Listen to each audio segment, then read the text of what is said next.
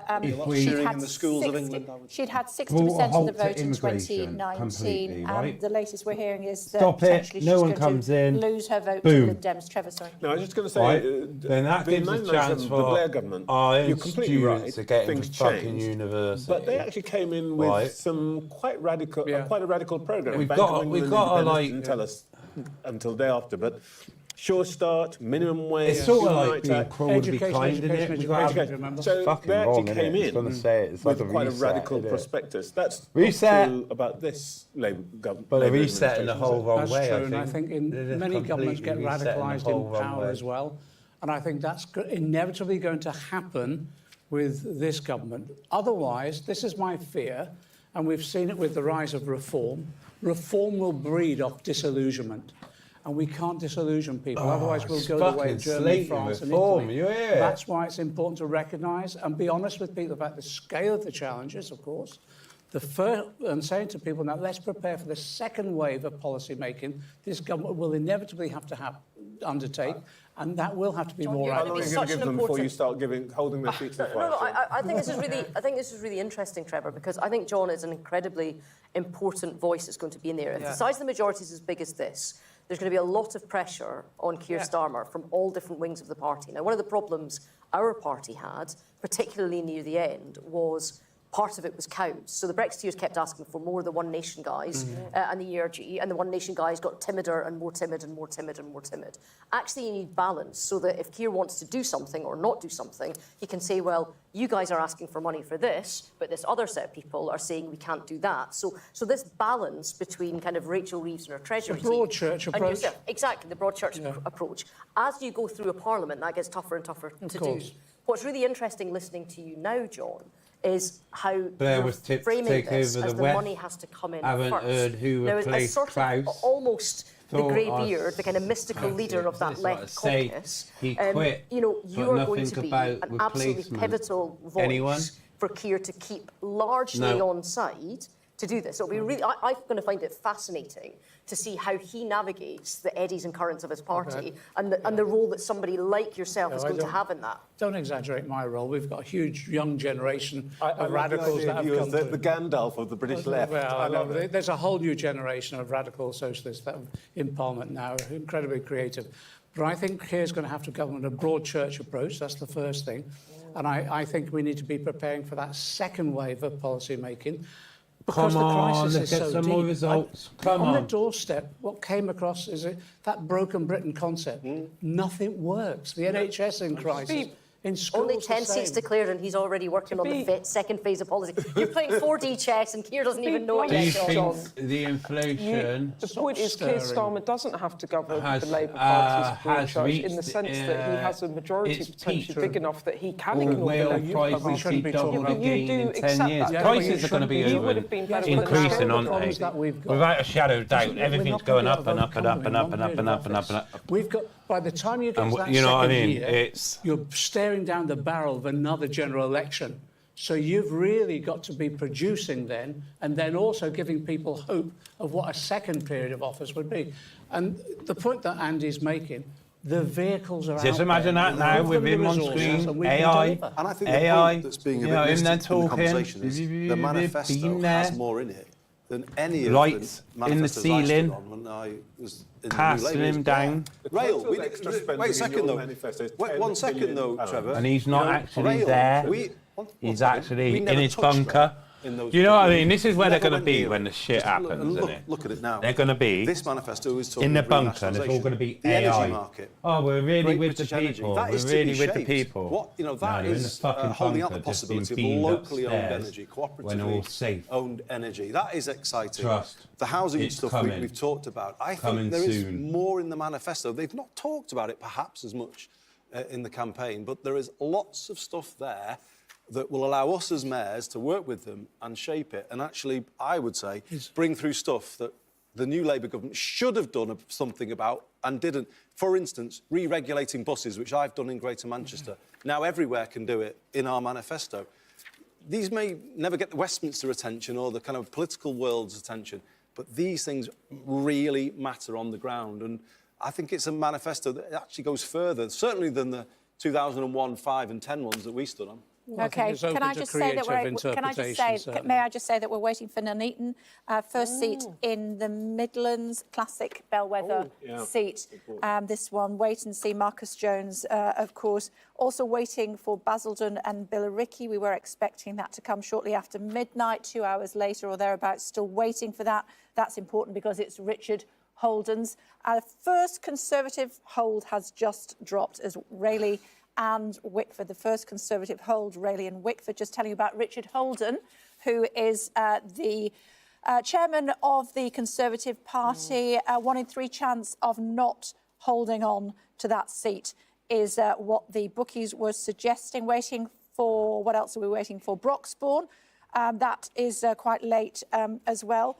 Not sure what's going on there. Labour has gained Stroud and also held Jarrow and Gateshead East. So that's an update. And also waiting for our first seat in Scotland as well. SNP, according to the exit poll, likely to very badly with possibly as low as 10 seats. So that's the update where we are so far. Nuneaton, no boundary changes, declares relatively early.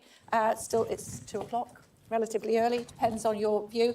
Labour should gain it. It was Labour 1992 to 2010, as you were. What was your point that you were making? Ages. I've nodded off. But when you look at, I mean, in all honesty, when you saw the exit poll, and you realised that, you know, your party was going to be the party of government potentially for 2 terms, did you look back at 2019 and think, you know, if we played it a little bit more middle of the road, then we could have been government already? I was the person they always sent out for the exit polls, you know. So in 2017, I went along. Yeah, sorry. And again, it was a everyone hum thought we on were going to the. be crushed then. I and tried we to plug a charger in. I got no coils on the I had a Tory lead. minister beside me. I can't remember who So it was. when I plugged the charger into the microphone, I'm going to have to switch mics in a minute because my lab battery's going flat on the. Then in the 2019 one, it was just all Brexit. Yeah, it was just a nightmare. No matter So what we did, we couldn't switch. change the dial in the discussion. I'll switch so it over was mics Brexit. in a minute. And our party was divided over it. Realistically, that was the problem with us, you know. But again, Battery's going. my view is this, and that you might think I'm wrong. Flat on it. This is cumulative defeat by the Shouldn't be no hum Conservatives. now. First of all, austerity, charge you biting, and Osborne and whatever. Then Boris Well, I've Johnson been comes going along, now, and to be honest, he's a how long? congenital 2 liar. hours, And that, 2.5 those images hours of so the Queen far. burying her husband and they're partying at number 10. How do you feel when you see this guy? So that's not too Jeremy bad Corbyn. for cordless batteries. He's my friend. He's my friend and always Should be will longer, And if actually, he on wins his move, tonight, I'll be but arguing for him to be they're old, restored they're the Labour about whip. 3 years Well, I old, hope to so- do. That's what they did with Nye Bevan and others who lost the whip. But to finish my point, I think the turning point for the Conservatives was the Liz Truss But there budget. should be no hum now. If Sunak had been elected rather than Liz Truss, I think he would have most probably had more of a chance of a run-in, and the losses wouldn't be as great. I still think they He's would have definitely lost. he's But they lost gonna the get a economic seat in the credibility House, of isn't he? Liz You Truss, know, and that was it. Nigel. Then they were out. Oh, there he is, Corbyn. He From what I stood as hear, an it's really independent, close. didn't he? Where is he standing? Labour sources saying to me that they think it's going to be difficult for them to. Yeah, it's a huge popular support. It's been there 40 years. I know. I live in the constituency next door, and there has been so many Corbyn stickers and posters and things that I see. I was scooting up through Clifton today, and all the fucking Labour. The Labour I reported on, and you will remember this, John. On Jeremy big fucking Corbyn houses and fought, shit up the road. It was for madness. Labour against a guy called Michael O'Halloran, That's right, who yeah. had left the Labour Party Yeah. to join the SDP, and Corbyn came in for Labour, beating a defector from. So it'd be very interesting to see what happens tonight. Clearing their throat in Nuneaton, as you can see. Waiting to hear from there. Blackpool South as well, we are hearing, is likely to declare very shortly. And the reason for that, interested obviously because it's the Northwest. I'm sure you've been to Blackpool many times I have. To before. support Chris Webb. But also Nuneaton declaring. Here we go. Here we go, never declare. 216. John Robert Homer, the Workers' Party, 967. Robin Adlington Howard, Reform UK, 9059. Whoa, come on! The Conservative Party candidate, 11737. Never second for Reform. Come on! I wouldn't have thought Greens are going to beat them. So there you go. Conservatives into second place, a Labour gain there into in third. the West Midlands. There are two pages. When you see the two dots, top right-hand corner, that Labour means got there's a a second second. page, but I don't think it's going to impact on the results there. It's an unchanged seat that won some notoriety Again, in 2015 Labour when it was gain, the first never marginal won. to declare. That's A swing three for the now, innit? Conservatives made it clear that Labour were not going to get close to being the biggest party and that Cameron was going to stay Prime Minister. You can see that Jodie Gosling has taken that seat. Beth. Yeah, Nuneaton is one of these bellwether seats in the West Midlands. Again, one of the red wall areas. But the drop for the Conservatives. Really big. Do you know what's interesting? And that's the question of the mandate. Is the then, number, right? the number of sort of themes that have been discussed during the course of this campaign, that the numbers are kind of bearing out. And one of the kind of conversations have been, there is a real will after 14 years to get the Tories out, you know, to have change, that it is a change election. For fuck's But sake. the deal hasn't been sold yet on Labour. And if you're looking at the cumulative vote shares, the Tories are down 22% on the ones that we've seen so far. Massive, massive kick to the Tories. Labour's only up 2 points. Only up 2 points on 2019, which was not a high watermark. No, it was not. So that really kind of badly. almost. I don't know what happened. I dropped. You know, we're not that Stream dropped enthusiastic out, about but Labour. normally But what we it really want does, the Tories out. I've got it on auto stop, but I turned auto stop off. In some. Because if you have Hang auto stop on a minute, on, though, to turn around. as soon as it drops signal, YouTube will But stop that's the it, cumulatively, stream. of all the ones we've seen. But if This is a key seat. if you But to put it into context, if you look at Johnson's 80 like seat I do, majority in it 2019, will he got still keep the stream running. I just 43.6% hit of the vote. reconnect and In then it connect again to the 1997, same Blair stream. got Don't know why it dropped, 43.2% and I don't know why of the vote. I had to restart it in because it normally does it 1979, automatically. Thatcher got But sorry about that, 43.9% guys. of the vote. Yes, Theresa May got 42.3% We're of the likely vote. to win on under Right. 40%. Aren't we? Yes, exactly. And so, if you think of this as one of the historic landslides of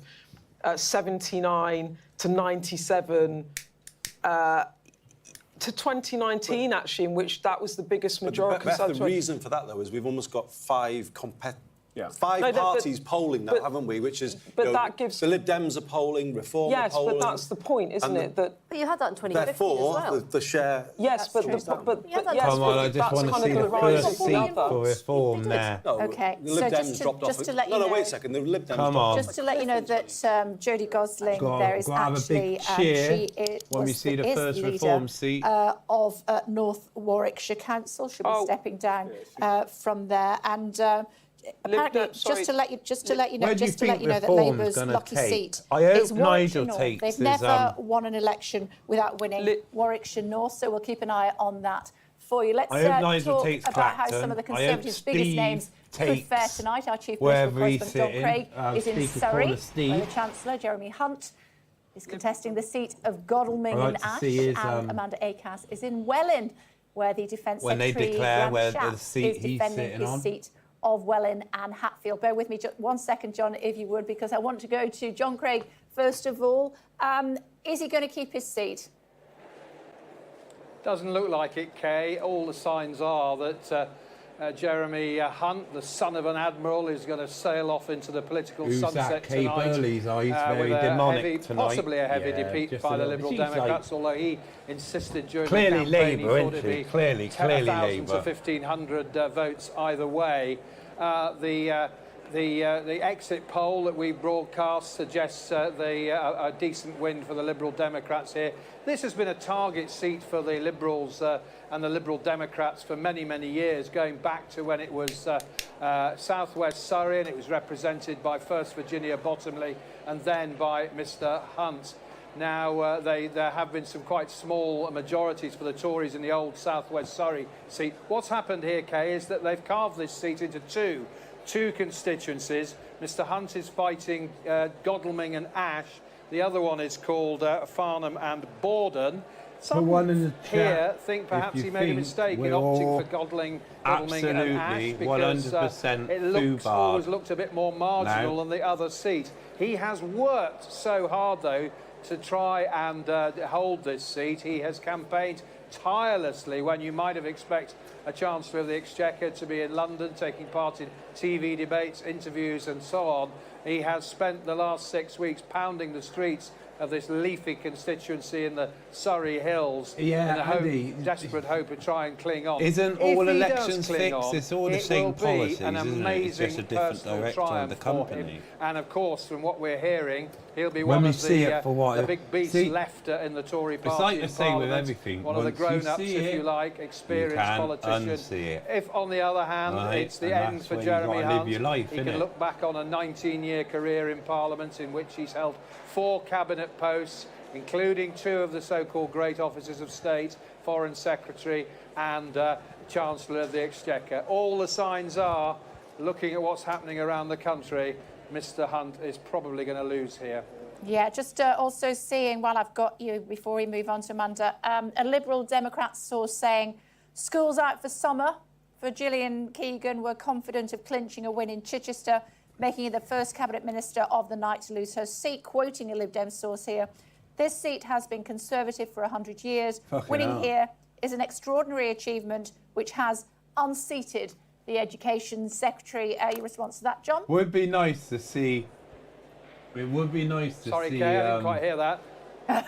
Conservatives. Okay, basically, the Lib Dems are saying that Gillian Keegan's don't lost. even come to. Well, you're right. Sit That's as the been a Tory, a opposition. safe Tory seat. It was Andrew Tyree who chaired the Treasury Select Committee for many years.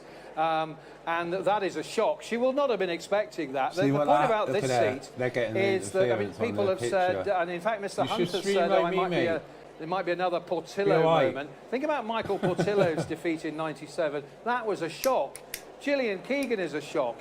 Mr. Hunt himself has talked about the prospect of losing bit here. weird, 'cause He told normally his when it's children out, a you few press weeks stop ago, he told streaming. us, It Daddy comes might up on not the be screen, Chancellor of the do you really wanna Exchequer. stop? He might And not I be an don't know why it MP. dropped. He knows he's in a tough bit battle weird. here. And if Mr. Hunt does lose, it won't be a great shock.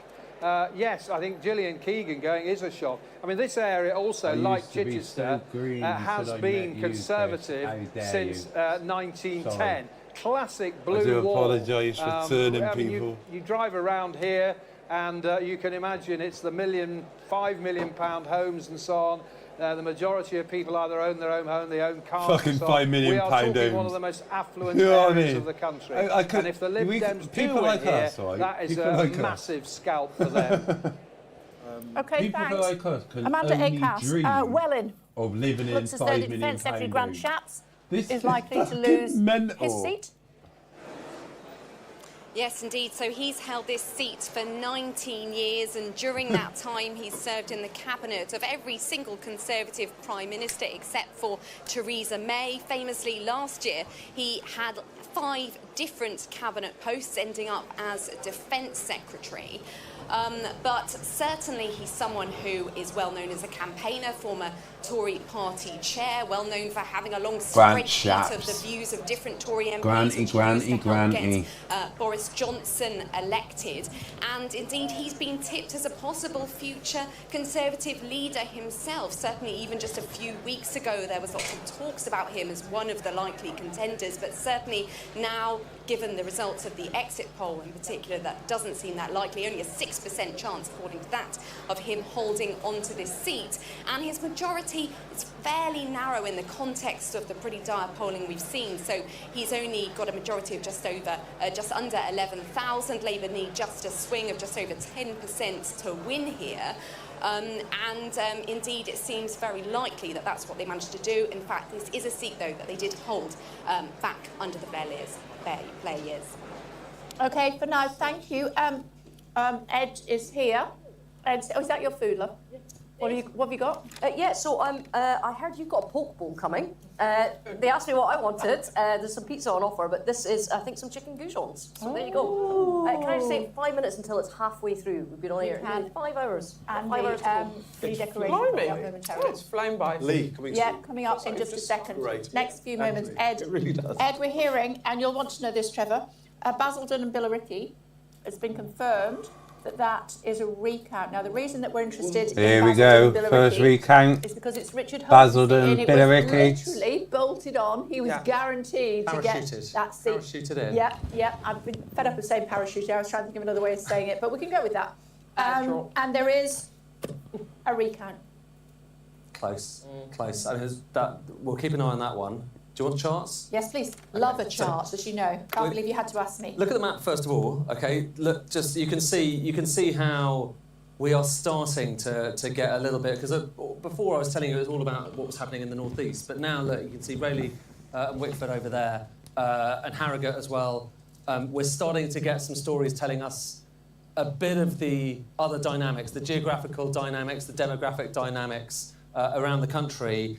Let me focus first of all on Nuneaton. Okay, I want us to look at Nuneaton because this is kind of interesting here. Again, what we're doing is we're comparing exit poll results. It's a bit weird. You would think somebody would there be outside number 10, wouldn't you? A sense of whether that number that we've been focusing on quite so much does look good. And But it looks pretty good I take it in Nuneaton because look they'll at all that, be in their 36, own in the exit constituencies poll, where the eventual count results, is. 36.9. So Okay, so that's pretty close. Conservatives 27, the eventual result 28.5, so slightly stronger, and then Reform more or less the same. So that's a result that looks pretty similar to the exit poll. So again, if you're looking at the exit poll, wondering whether it looks kind of reliable, this result in Nuneaton, of course, a former kind of bellwether constituency. Remember that? Ed Miliband really wanted to win it, but didn't get to win it, and that was really significant back in 2015. But have a look at this. Okay, so Nuneaton, what's interesting here about that Labour vote share, is it as high as you might have expected, given that they are winning there?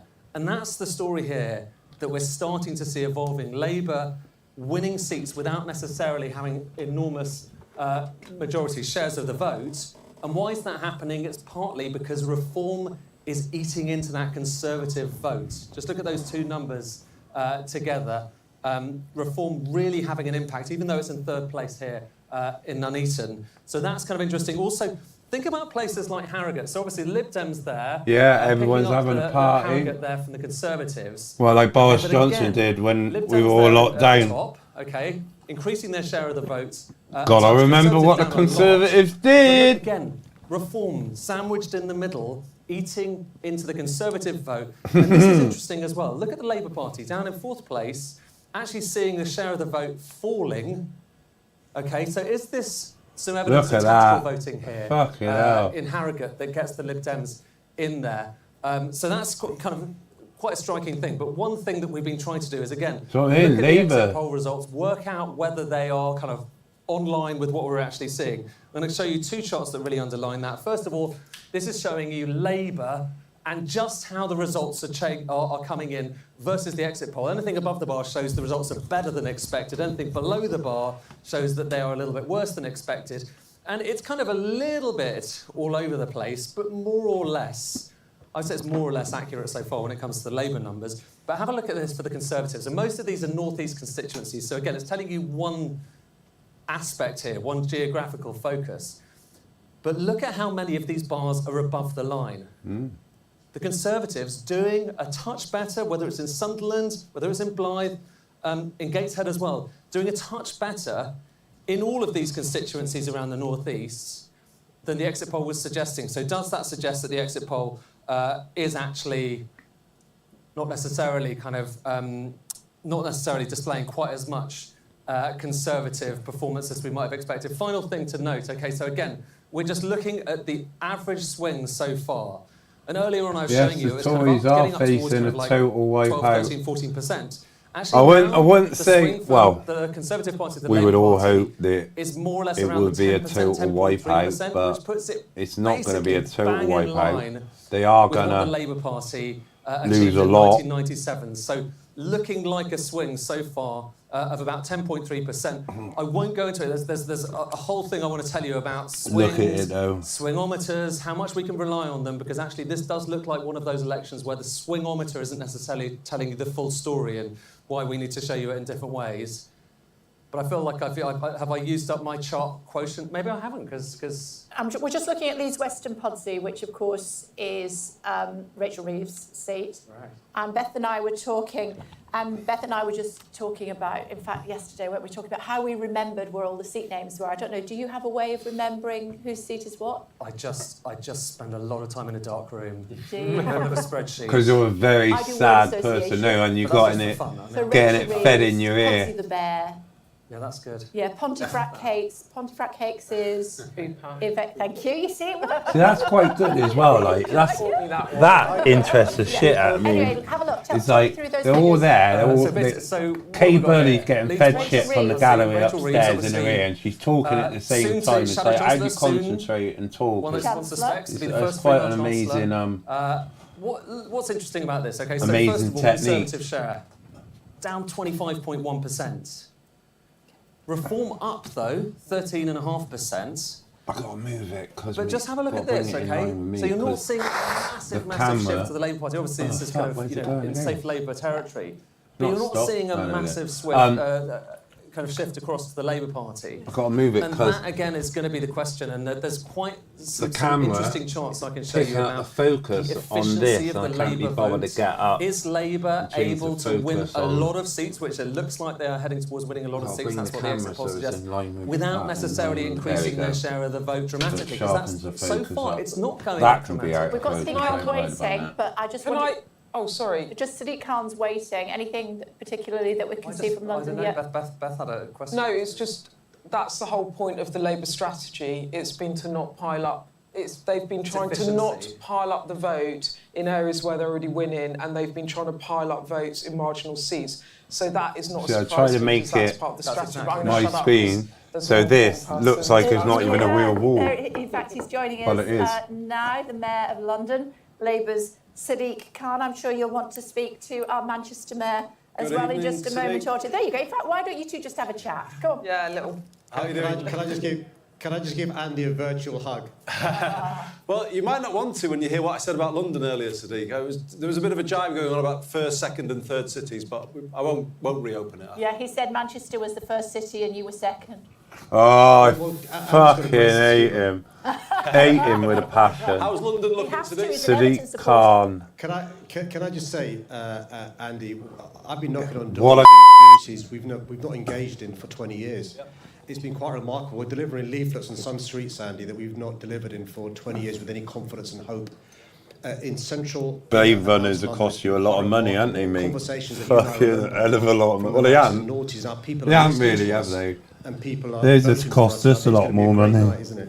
But then Yeah, again, well, at the end of the day, it they're is in fighting some ways, tyranny, isn't it? aren't You know, they? They're just fighting to a fucking be in they're this fighting position, that we've not been here for fucking a long time. Do you think that effect is going on clean in air London because bollocks. people dislike the Ulis, rhetoric whatever of it is in recent London times, now, the division, fucking some of the hate, congestion charge, is London congestion sort of, fucking charge. if you like, sort of taking a Have a decisive fucking stand day off, against all will of you? that? Feels like it would be.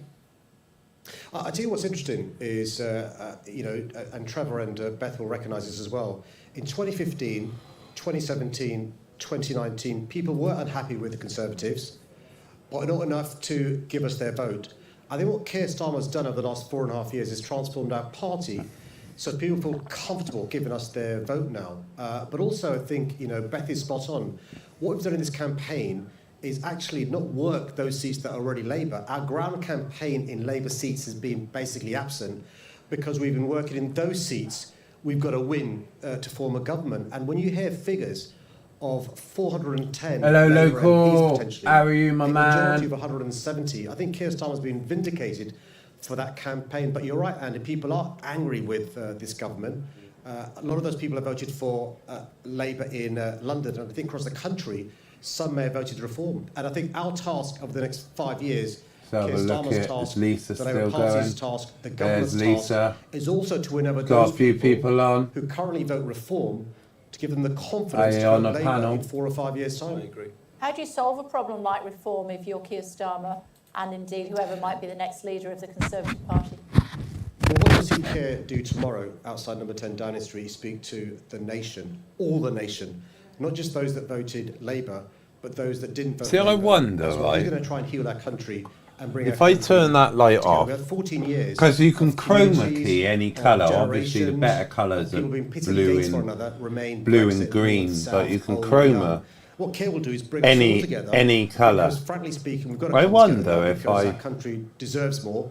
chroma- You'll see a Prime Minister under-promising and turn that light off, over-delivering. chroma I think this it's really wall, important. and then Can I put ask that you a question? picture, Can I just that say that we're screen, waiting for Ed Davies on to that declare wall. Hang on, momentarily, I'm going and to see what I can Blyth and fucking Ashington as do. well. Yeah, it's Ruth Davidson, Sadiq. Good to speak Give to me you a minute. again. You and Andy have quite a bit in common, not just your mayoralty positions now, but that you were both in government. And then when the party went into opposition, when Jeremy Corbyn became leader, I know you supported him in that. Andy didn't. You ran himself. You chose to leave Parliament. You chose to not be MPs while the party was in opposition. Now that it looks like you're on the cusp of government again, is it something you would wish to return to? Well, actually, I voted for Andy in 2015 to be its leader of the Labour Party. But look, I'm quite clear. I think if the 19th century was a century of empire, 20th century a century of nations, the 21st century is about cities and mayors. And Andy and I both met Kier Starmer on a number of occasions over the last few months. Kier Starmer, Rachel Reeves, Angela Rayner, the Shadow Cabinet are all committed to devolving more powers and resources to cities and regions across the country. That includes London, includes Greater You're Manchester, using your includes Tony Blair Merseyside and hands. elsewhere. I've watched you speak. I've stood beside you while you've been speaking enough to know when you go into full politician mode. And when you get the hands out, that's full politician mode. And you didn't answer the question, which wasn't, do you like your job now? I get that you like your job now. The question was, would you go back into Parliament for a different job? Now you're back in government. No, not at all. I'm not invested in politics. No, we'll never go back. And one of the reasons why I'm so excited, and that's why I'm using my hands, Ruth, is because we've won a massive victory tonight, a majority of 170, and I can't wait to work with this great Prime Minister in waiting. I think that's a change in politics, though. You know, people have talked about Westminster as though it's the only thing that matters, the only show in town. They can't believe that someone like Sadiq or myself doesn't want to just scurry back there as quick as we can. And when we say, no, we're actually loving these roles, we actually do things, and it's in the real world. I mean, I just think it's like the Westminster set sometimes can't get its head round why these jobs are so much better. I get it, which is why I asked it, because I've never been an MP. I've never sat in the House of Commons. I've always sat in a devolved administration. And people say, don't you want to? Would you never want to be Prime Minister? You don't want to go back in? You won't want to go in the front line? And the answer is, actually, no, because politics happens all over the United Kingdom. It doesn't just happen on the green benches. I think we would both feel, though, that we're going to have an era of really big profile on cities, devolution. Sadiq, that's what we both... Growth won't come without it, will it? Can I ask Sadiq? Sadiq? You can. Let me just tell people what they're looking at. Lee, which is Lee in Atherton, the seat that you used to have, waiting for that declaration. South West London, Ed Davies seat as well. Let me tell you that Labour has gained Blackpool South, you'll say, but it was already a Labour seat after that scandal with Scott Benton. Thank you very much indeed. There was a by-election, but for the purposes of saying who had the seat, we go back to 2019, the by-election subsequent to that. So we are saying Blackpool South has won that seat. Waiting for Lee, waiting for Ed Davey. And Vale of Glamorgan as well, first seat in Wales, waiting for that one to come through in just a second or two, you were saying? No, I think Trevor was trying to come in. Oh, sorry. I'm so sorry, Trevor. I know you want to shut me up, but anyway... Yeah, that's what happens when you try and say it's your programme. Trevor, so early in the night. Yeah, it was, it was a schoolboy error. Kay Burley is going to punish me all night for a momentary lapse of judgment. Yes, I am, because here's Lee. Yes, I am. Here we go. Here's Lee. I never got... That's not Lee. Is it not? Sorry, here's the declaration. Is it not Lee? That's Vale of Glamorgan. That's Vale of Glamorgan. Oh, God. This is the result of the poll for the election Parliament for Lee and Atherton on Thursday, the 4th of July, 2024. I, James Winterbottom, being the Deputy Returning Officer at the above election, do hereby give notice that the number of votes recorded for each candidate at the said election is as follows. Buckley, Craig Allen, the English Democrats, putting England first, 376. Ooh. Jones, Amelia, the Green Party, 1,653. Platt, Joanne Marie, commonly known as Joe Platt, Labour and Cooperative Party, 19,971. Yo! Thomas Stuart Wow, David, look at that. Liberal Democrats, That's mad. 1,597. Winstanley Michael William, the Conservative Party candidate, 6,483. Now that's the majority. Yeah. Second on the Yeah. hit list, Ronnie wasn't it? George. It Yeah. was For Labour. fantastic, honestly. It makes me feel whole again that Lee has gone Labour again. Honestly, it feels so good. You And have to Jo declare an interest. She worked for you. She did, and I got great affection for Jo. She's been, I say, brilliant for me, but she's worked hard, and there she is. She gets her reward. That is just Look at that a great reform result. vote again. Yeah, yes, I would have expected that. And as everyone has said, and I would say, I understand why people feel disillusioned. I understand why they've kind of voted in the way that they have. And as I think Sadiq was saying, there's a job to be done to bring people back, and we need to work at that. But that is a really good result. The Tories won this seat by a couple of thousand last time. Almost 20,000 Labour votes there. Jo Platt deserves every single one. Do you want to listen to her? Thank you to the people of Lee. And let's hear from Jo. Returning officer, electoral services, council staff and the police for their hard work in ensuring today's smooth operation. And I also extend my gratitude to the people of Lee, Atherton, Tilsley, Goulburn, Loughton and Astley. After 14 years of Conservative failure, you've demanded change. We ran this election as a changed Labour Party. Thank you for putting your trust in us to change the country. This is a vote for a Labour Party that is focused on the priorities of working people. We will fight for economic security, cheaper bills, safer streets, the NHS back on its feet, secure borders and better opportunities for our children. I do want to acknowledge James, the outgoing MP. Though our politics differ, he always held these towns close to his heart. Thank you for your service and for representing this great constituency. Losing this seat in 2019 was deeply painful, not just for me personally, but for those who desperately need a Labour government. It was a moment of reflection and realisation for us all. Over the last 4 years, under this Conservative government, things have got worse. The Labour Party has listened, learned from past mistakes and developed policies that speak directly to our towns. The people of this constituency deserve a government that has their back, supports their aspirations and enables grassroots regeneration. Labour is ready to be that government, building on the pride and potential of our towns. We are committed to working with you, hand in hand, to bring about the change that is so desperately needed. But I want to thank my family. There we my go. mum, my Sorry about it, dad, guys. my I fucked that sisters, up completely. and especially Didn't my lock the pain. long-suffering partner, Ian, who can't be with us here today. But Ian, this is for you. Can't do it anyway. There's no point. Also a heartfelt thank to my 3 children and Kian, who's here with us today. Another thanks goes to the Labour Party team. Claire, my agent, for keeping me organised, to Paul and Sam for managing the campaign, and to the Lee and Atherton constituency Labour Party, thank you for leading a professional and positive campaign. Your efforts are the foundation of this success, and it belongs to each and every one of you. So, one or two things to update you on. Conservatives have held Broxbourne. Should have come in around about midday.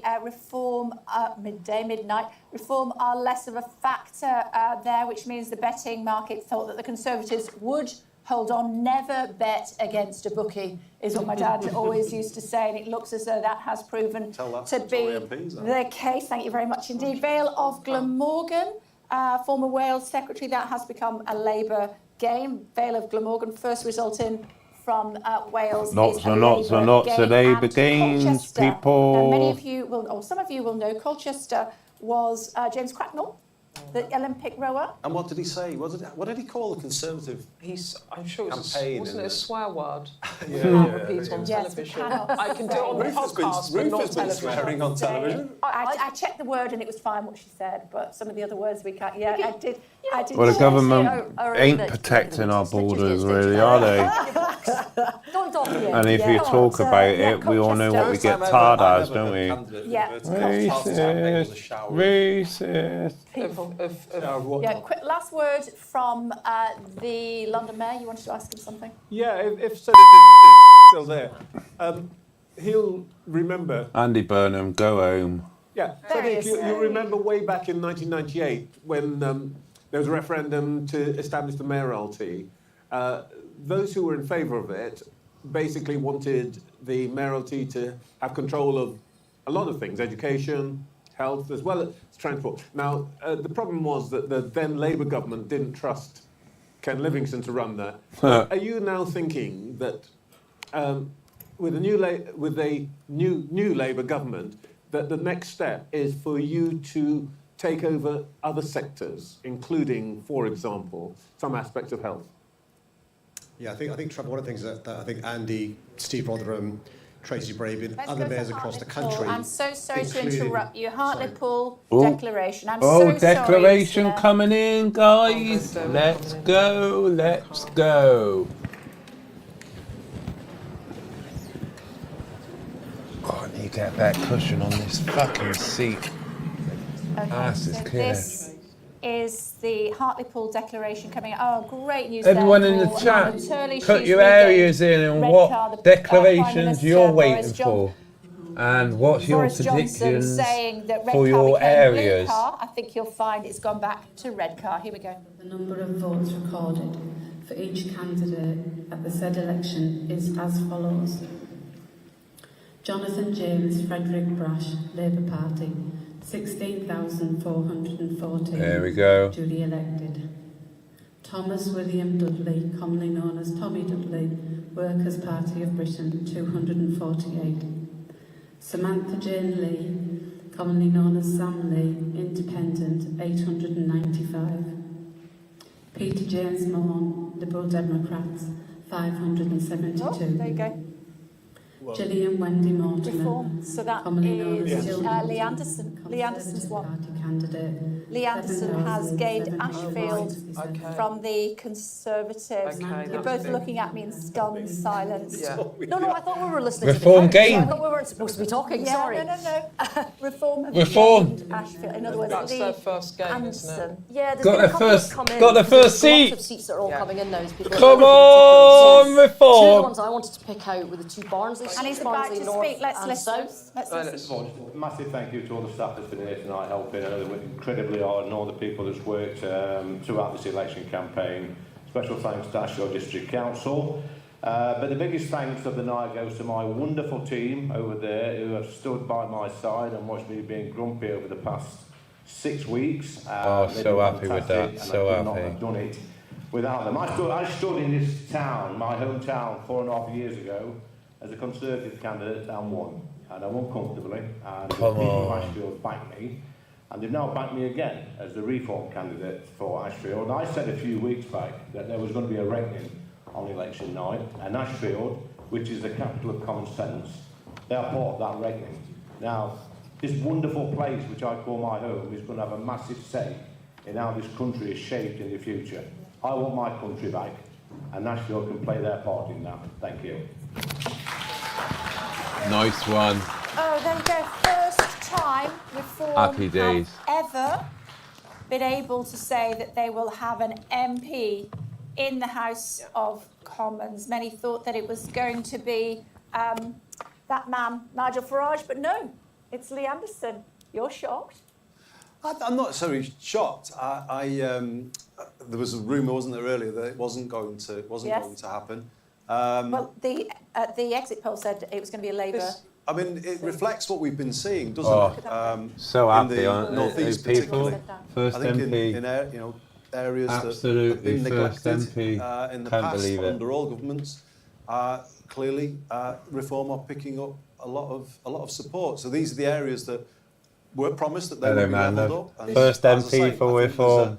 There's a sort of Come on. a vote that is sort of But coming I through think- as a reform vote, which I think reflects that anger at the political Now they're system. I think talking as about well, it. this is Come symbolically, on. This is a big moment, right? Yeah. Because for the Conservatives, they can see reform coming in second, and now Lee Anderson, who defected from the Conservatives It was against to the reform, exit poll he was as a well. deputy party chair. Put in Wasn't by Rishi expected to Sunak. be a reform People, when he gain, defected, was it? thought, yeah, you'll go to reform, but you will lose that Someone seat put in in the the general chat election. what the and now he has come expected back, outcome with a for big vote, Ashfield you know, for and Labour absolutely gain. eclipsing. Ashfield's in and he said there Kent, will be, isn't it? he said it just then, there will be, this election will be a But you reckoning, heard it that's from what he Andrea said. Ledson before, and I asked her about this. She acknowledged that they should Come on, have sort the taken borders them out on down in board. Ashfield, For instance, Folkestone if the way, Conservatives in Dover. Come on, Parliament had Lee. taken on reform over its position on the NHS, I think people would have understood Reform's position on the NHS.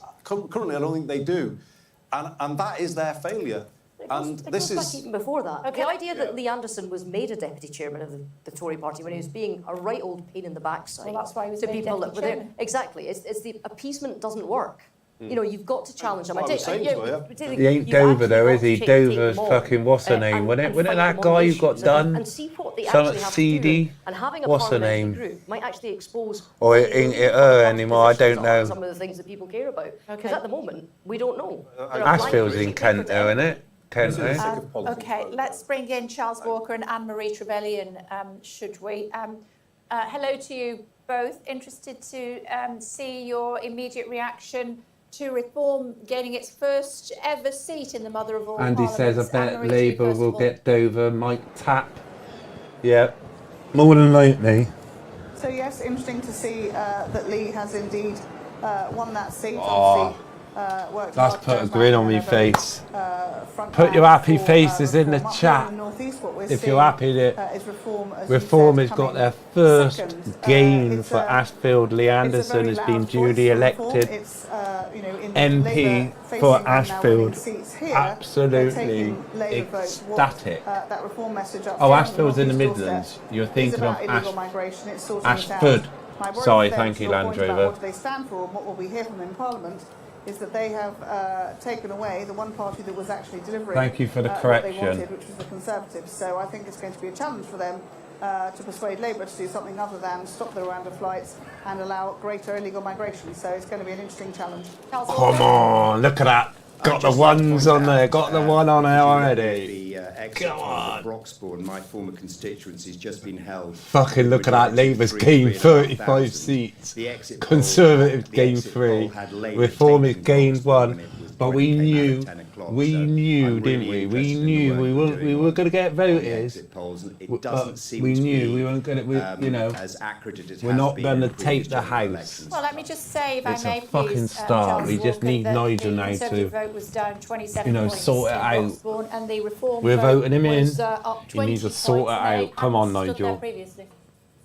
Yeah, but the point I'm making is that the exit poll that you've been focusing on and saying the Tories are doing a bit better than the exit poll suggested, had Broxbourne going Labour. Yeah, this is Broxbourne quite being true. held by about They may have 3,500 35, but votes. Reform came second in most of them. This is I think true. on the exit poll and just the way the seats fall, we are seeing some individual results that aren't reflected in that. So we've, in the time that we've been talking, in the last half an hour, we've had both the Barnsley seats come in that were down to be Reform in that poll. They were supposed to be part of the 13.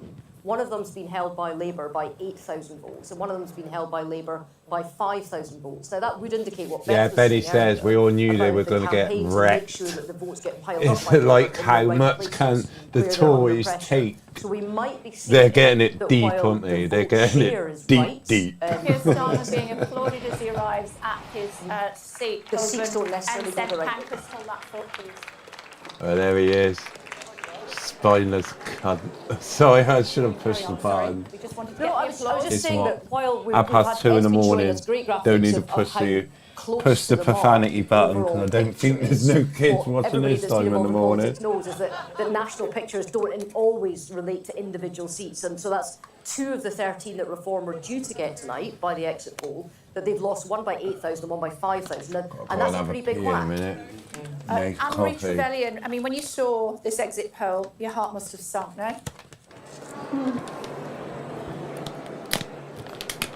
So I think it reflects what will definitely be a tough night for us as Conservatives. Not as bad as perhaps some have said, and I think we're seeing this 36%, 26% turnout rather than something. Look at him. A gap that's more dramatic. Remember what he did? See exactly as you say, Jimmy Savile. at an individual seat level. Fix it for you. He fixed it for him, didn't he? His old fucking Starmer fixed it for Jimmy. And it is the hard work on the ground. It's the Well, remember what these people did. I know I keep saying we may be watching it, but it's all theatre. It's all a fucking game. Nothing's gonna really change. Once you see it, you can unsee it. And we will need to regroup and really pull together on what those key policies are, which speak to. Paula, you might not have voted Labour. We need to make sure that we're fucking a lot of other people How much did. is down to Trussonomics, would you say, Anne-Marie Trevelyan? I remember chatting to you when I was in. Technically, this is what you've got to remember. You've got to remember what these people would did. be losing her title within 44 days, and I said I'm going. But then on you look holiday at how for many of the 4 now, she'd voters. still be in power. When I get back. We're young. I He like said to see. absolutely she See, it'd be wasn't good if you late got lunchtime. polling in the age category of voters to see how many kids. Then you could look back and were they actually born when this old Jimmy Savile and Kier Starmer is the AG, wasn't he? Attorney General. The risk of tax cuts, small businesses in my patch very worried about what Labour might do in terms of squeezing them. But no, the Truss era was not something that was raised. So most of the voters, you can look back and say, oh, were they born then? No, they weren't born, so they wouldn't know, would the they? Resolution Foundation has been elected in Swansea West, former head of policy for Ed Miliband. Wow. The Conservatives, 5th. Just got bucked. Yeah, not a great result that. But just going back to Lee Anderson, the Conservative Party should never have entertained him as a vice chairman. Many of us warned the high-ups in the party. Say what Kay thinks, because she's clearly Labour, isn't she? I reckon she got the X in the Labour box today. Or yesterday, I should say now. Him. So I think I owed you a direct response to your opening question. And oh look, is that the Monster Raven Looney Party? As concerned, look, it really doesn't matter whether you're coming 5th, 3rd or 4th or 2nd in a seat if you're not going to win it. And Swansea is a seat that we were never ever going to win. Charles, when you reflect on the campaign and the months running up to it, Andy said, don't forget Labour had parties in lockdown too. See, we're only really focusing on what Conservative did because they were the seated government. So, I mean, look, no campaign runs like yeah, you got to remember, there was always an opposition in the House and they still voted for fucking lockdown, didn't they? November, December, it is clear that Nigel Farage has ignited reform by his return to frontline politics. I think personally, and everyone's got to agree to put the one yays or nays in the chat. If you agree that if Nigel didn't come back and take back control, and it was willingly done because Richard applauded it. Rishi Sunak about that this has been he backed him all the way. So miscalculation. Are you angry with Rishi Sunak because of what's happened to I don't think many of your reform would colleagues have done as good. I'm if not Richard was still with Rishi Sunak. I'm enormously in charge. Fond of the Prime Minister. I think that it was a tactical, strategic error to go. Not saying he wouldn't. I don't think he would have. I don't know. I don't think they would have done as well. I don't think they would have got many seats. I'm so tired of because they are expected 13. 13's not a bad game really for the first time round. I don't think they may gain a few more, but I don't think they would have done as good if they were under Richard as leader. I think we would have had a better result. Okay, we must leave it there. Thank you both very much indeed. Thank you so much. Thank you. Thank you. Labour has gained Rushcliffe, which was Ken Clarke's old seat, stepped down in 2019, waiting for a declaration in Basildon and Billericay. That was a recount, so waiting for that. Coffee time. Let's bring in Mark Austin, who is at the count in Holborn and St Pancras, I should say, otherwise known as North London. There he is. We heard the applause as he came in. Mark, hi. Yep, Kier Starmer is in the House, or in the Camden Council offices where we are, and he looks very happy, understandably. It's an enormous night for him, and as the next few hours unfold, it will become very clear the responsibility that he now will have to take over. But for the moment, he's worried about his own seat here. Not really worried about it. He's defending, I think, 27,000. He got 64% of the vote last time. So that's another reason for the smile you see there. And his wife, Victoria, there with him, with Labour members, all very happy. And he'll be speaking very shortly. A point worth making here is that he's pulled off this extraordinary recovery for the party. As you've been saying in the studio, as Beth was saying earlier, in 2019, under Jeremy Corbyn, Labour won just 202 seats, their worst result since the 1935 election. So in 5 years, he has turned the party round, and how. But it's not going to be an easy job. Tamara Cohen is with me, and there will be those who say that this is more an anti-Tory vote than it is. We won't be breaking any pro-Labour vote. streaming records tonight for the longest stream, by Labour and by the team because the longest stream I've done, I think it was 13 summer hours. Will be our Prime Minister in But the after morning, and has just 12, arrived here with his wife Victoria, both of them excuse very me, much after looking 12 on a hours, high, YouTube, and like, we will be hearing from it like him erases here, from the in the beginning next little while. through, But so it first only reaction can actually as hold these 12 results come hours in, showing maximum. really big swings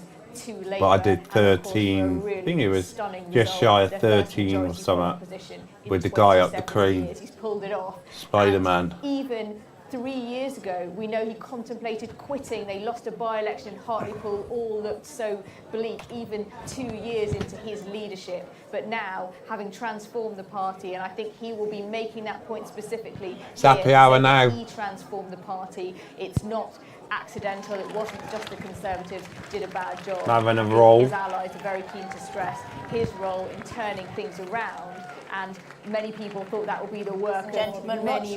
How do you know if you are human and not an LLM bot? Galloway. What's an LLM bot? I ain't got a clue. Enlighten me. Or you go and never declaration. 24. I, Steve Rumblow, being the acting returning officer at the above election, do hereby give notice that the number of votes recorded for each candidate at this election is as follows. Paul Simon Ellison, the Conservative Party, 4,273. George Galloway, Workers' Party, 11,508. Oh! Whoa! Workers' Party, go George Galloway.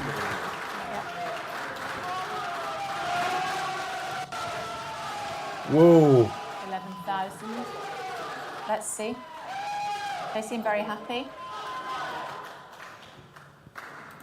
Michael David Howard, Reform UK, 6,773. Wow!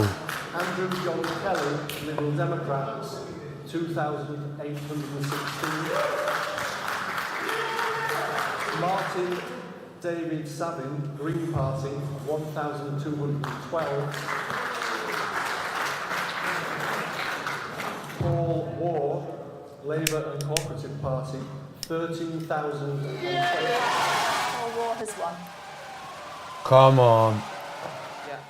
So George Galloway defeated and felt that he didn't need to, as a result, go onto the podium to hear the count. You're offended by that? I'm not offended by it. I think it's Go on, We've George. seen George Galloway move around the country. He's very good at exploiting a single issue, starting a new party with a new name.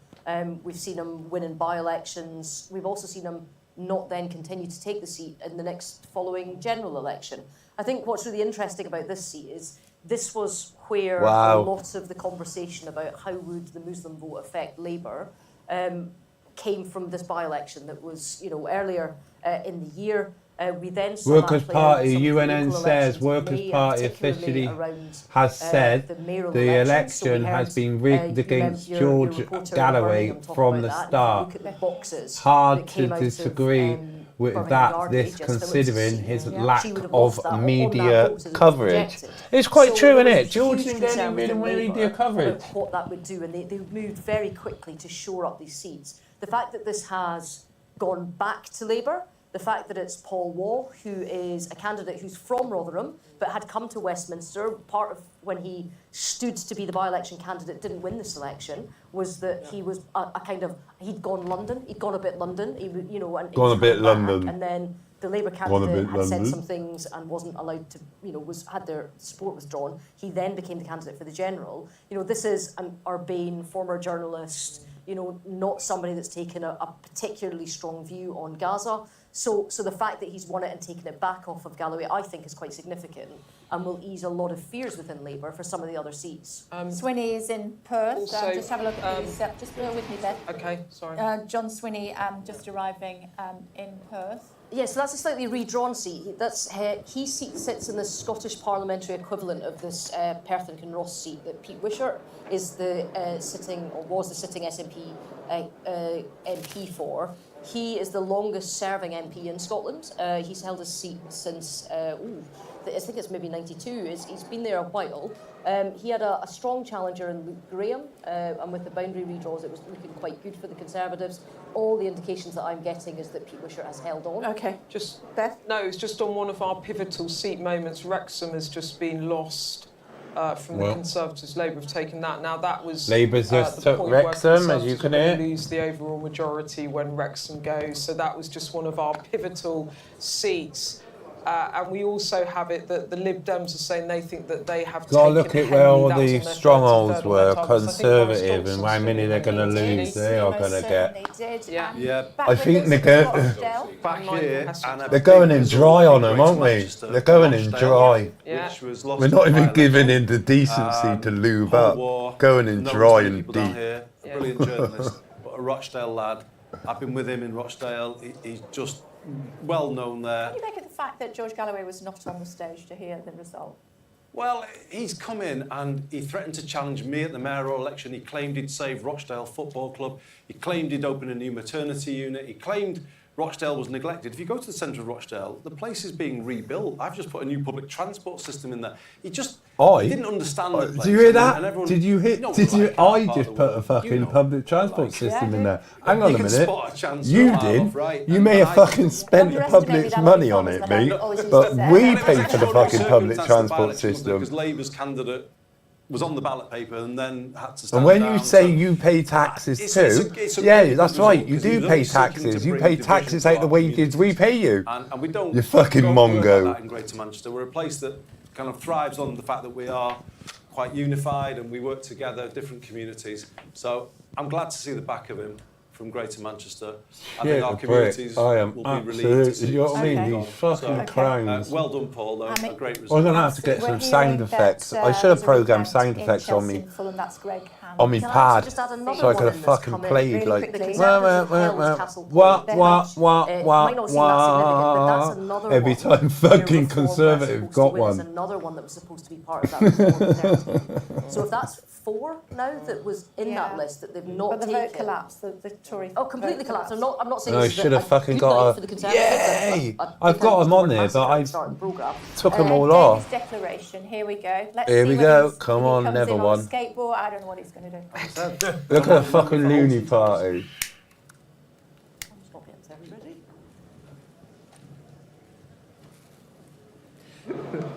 I, Councillor Liz Green, being the returning officer for the Kingston and Surbiton constituency election held on the 4th of July 2024, do hereby give notice that the number of votes recorded for each candidate at the election is as follows. Ali Abdizai Abdullah, Workers' Party. What the fuck? 395. Jason Chinnery, the official monster raving loony party, 230. Thank you. Thank you. Deberji Das, the Green Party, 3,009. Oh. Edward Jonathan Davey, Liberal Democrats, 25,870. Fucking hell.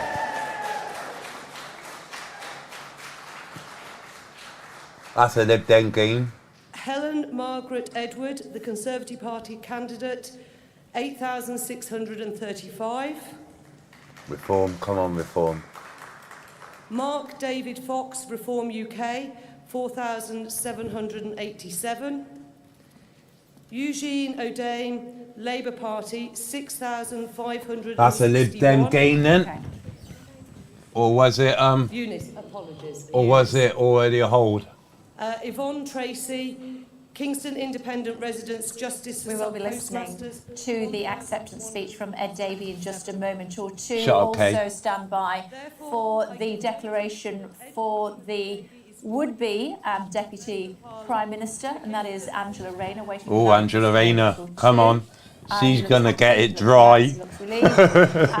Come on, Angela, you're going to get it dry, love. As the leader of the Liberal Dems, and 61 seats is the projection. That was a Lib Dem game for Kingston and That's pretty high Is as it? well. Yeah, First Labour game in Scotland. What's that? The first Labour game? Where is that?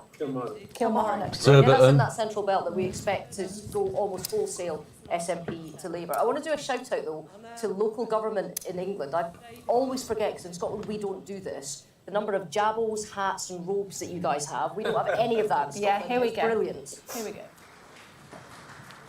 Thank you. It has been a great privilege to serve Kingston and Surbiton and this great community over many years.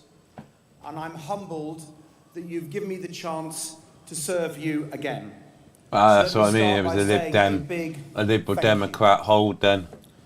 Lib Dem's alright, don't mind them. Sarah and all the returning officer team, and to all the staff and police who've worked so hard through the night. But then again, we all remember the Conservative Liberal Democrat coalition, wasn't it, with fucking Clegg and fucking Cameron. Put a one in the chat if you remember now, that. I don't know if you could tell, but I've rather enjoyed this campaign. And what did Clegg go on to be? He went to work for some sort of security in Facebook, didn't he? Paddleboarding or the bungee jumping. It's been Online speaking control? to people here in Kingston and Surbiton and across the United Kingdom about the challenges they face and their hopes. Fucking problem with people, they've got goldfish memories, aren't they? They don't remember what people did. Or they choose to ignore it. Caring for loved ones, playing by the rules. They hear what they say now, innit, and don't harder fucking harder listen. to make ends meet. People who've had to wait hours for an ambulance, weeks to see a GP, or months for urgent cancer treatment. People who Taunton, yeah. That was the Lib filthy Dem though. sewage Where was being Paddy pumped Ashdown into from? their rivers, lakes, and onto their beaches. What was he? Where did he stand, Paddy? People who I used to like feel Paddy let Ashdown. down and taken for granted. Is he a lord or was he alive? I don't know if he's for dead now or change. still alive. Many of them have When he turned to Lord the Ashdown? Liberal Democrats, in some cases for the first time at this election. And we want to be your champions. We've listened to you, and we've heard you loud and clear. We put your concerns... Let's listen to Angela Rayner.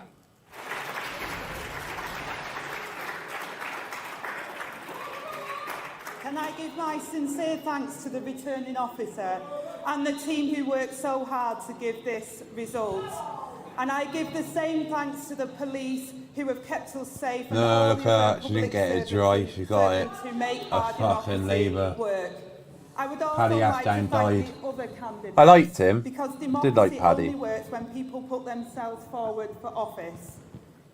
I want to also say a few words of thanks She looks like a to bloke, my don't family, she? my friends, the whole Labour team, and all Swear to those God that she's have had that supported me, shaved, what's in especially my between her agent, neck. Jed Cooney. Sure there's like still a You've been shadow such there. a source of strength to me, not just over the last week. Sure she's had that but throughout shaved my down, political haven't you? life. 'Cause you can get that shaved You've down, stood by can't you? me, you've had my back, If you go and through now I that hope sort to of do thing. you proud in a Labour government.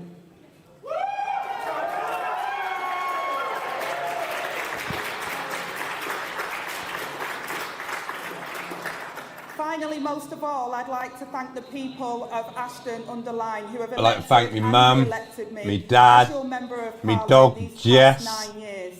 From the first day you placed your trust in me, me it's goldfish been a great Stan, privilege to represent you in Parliament. and God rest I'm in proud peace, to have support right Cindy across our upstairs. community, but I'll never take it for granted. You all helped so me to get where I am today. To parents doing the most important job there is, raising the next generation. To the small Yeah, right, next businesses fucking who generation of tirelessly toil fucking Labour every day in the voters. engine room of our economy. To the working people who are the bedrock of our country. There is no greater honour than to serve you. Throughout my life, I have faced challenges, but I've also seen the power that comes from our community. The people on Bridgall Estate who have always known me as our Ange, the teachers who have had faith There he in is. me, the carers Come on, who I've worked Nigel, come alongside, and the on. trade unionists I stood alongside. I'm waiting for that From all of them, Clacton vote. I learned that by working together and never taking no for an answer, we can make change and make a difference. As they helped me when I needed it, I am now humbled to have the opportunity to make the difference for others. Because to represent this constituency is a privilege, but it is also a duty, one that I intend to fulfil. It is a vote for change. It is a vote to an end to division and to bring our country together, to replace self-service with public service. Come on, I want to see two on that blue, because you notice me colour. And to restore Can you all notice me backfield colour tonight? who have had hope taken away. It is with a real sense of pride that together we have changed the Labour Party to offer that unity of purpose. That vision of renewal And that's showing like that green our on country screen, but it so is actually desperately like needs. reform colours Today on the is surround our on the chance nice map. to turn the page and start a new chapter, to tackle the cost of living crisis and to make work pay, to give I working think people Labour the might new get more than deal 410. we deserve, and to Exit provide polls only a homes that prediction, we though, need. isn't it? It's not, you know. To rebuild the not public 100%. services on which we rely and to ensure that every community across our country shares in our national success.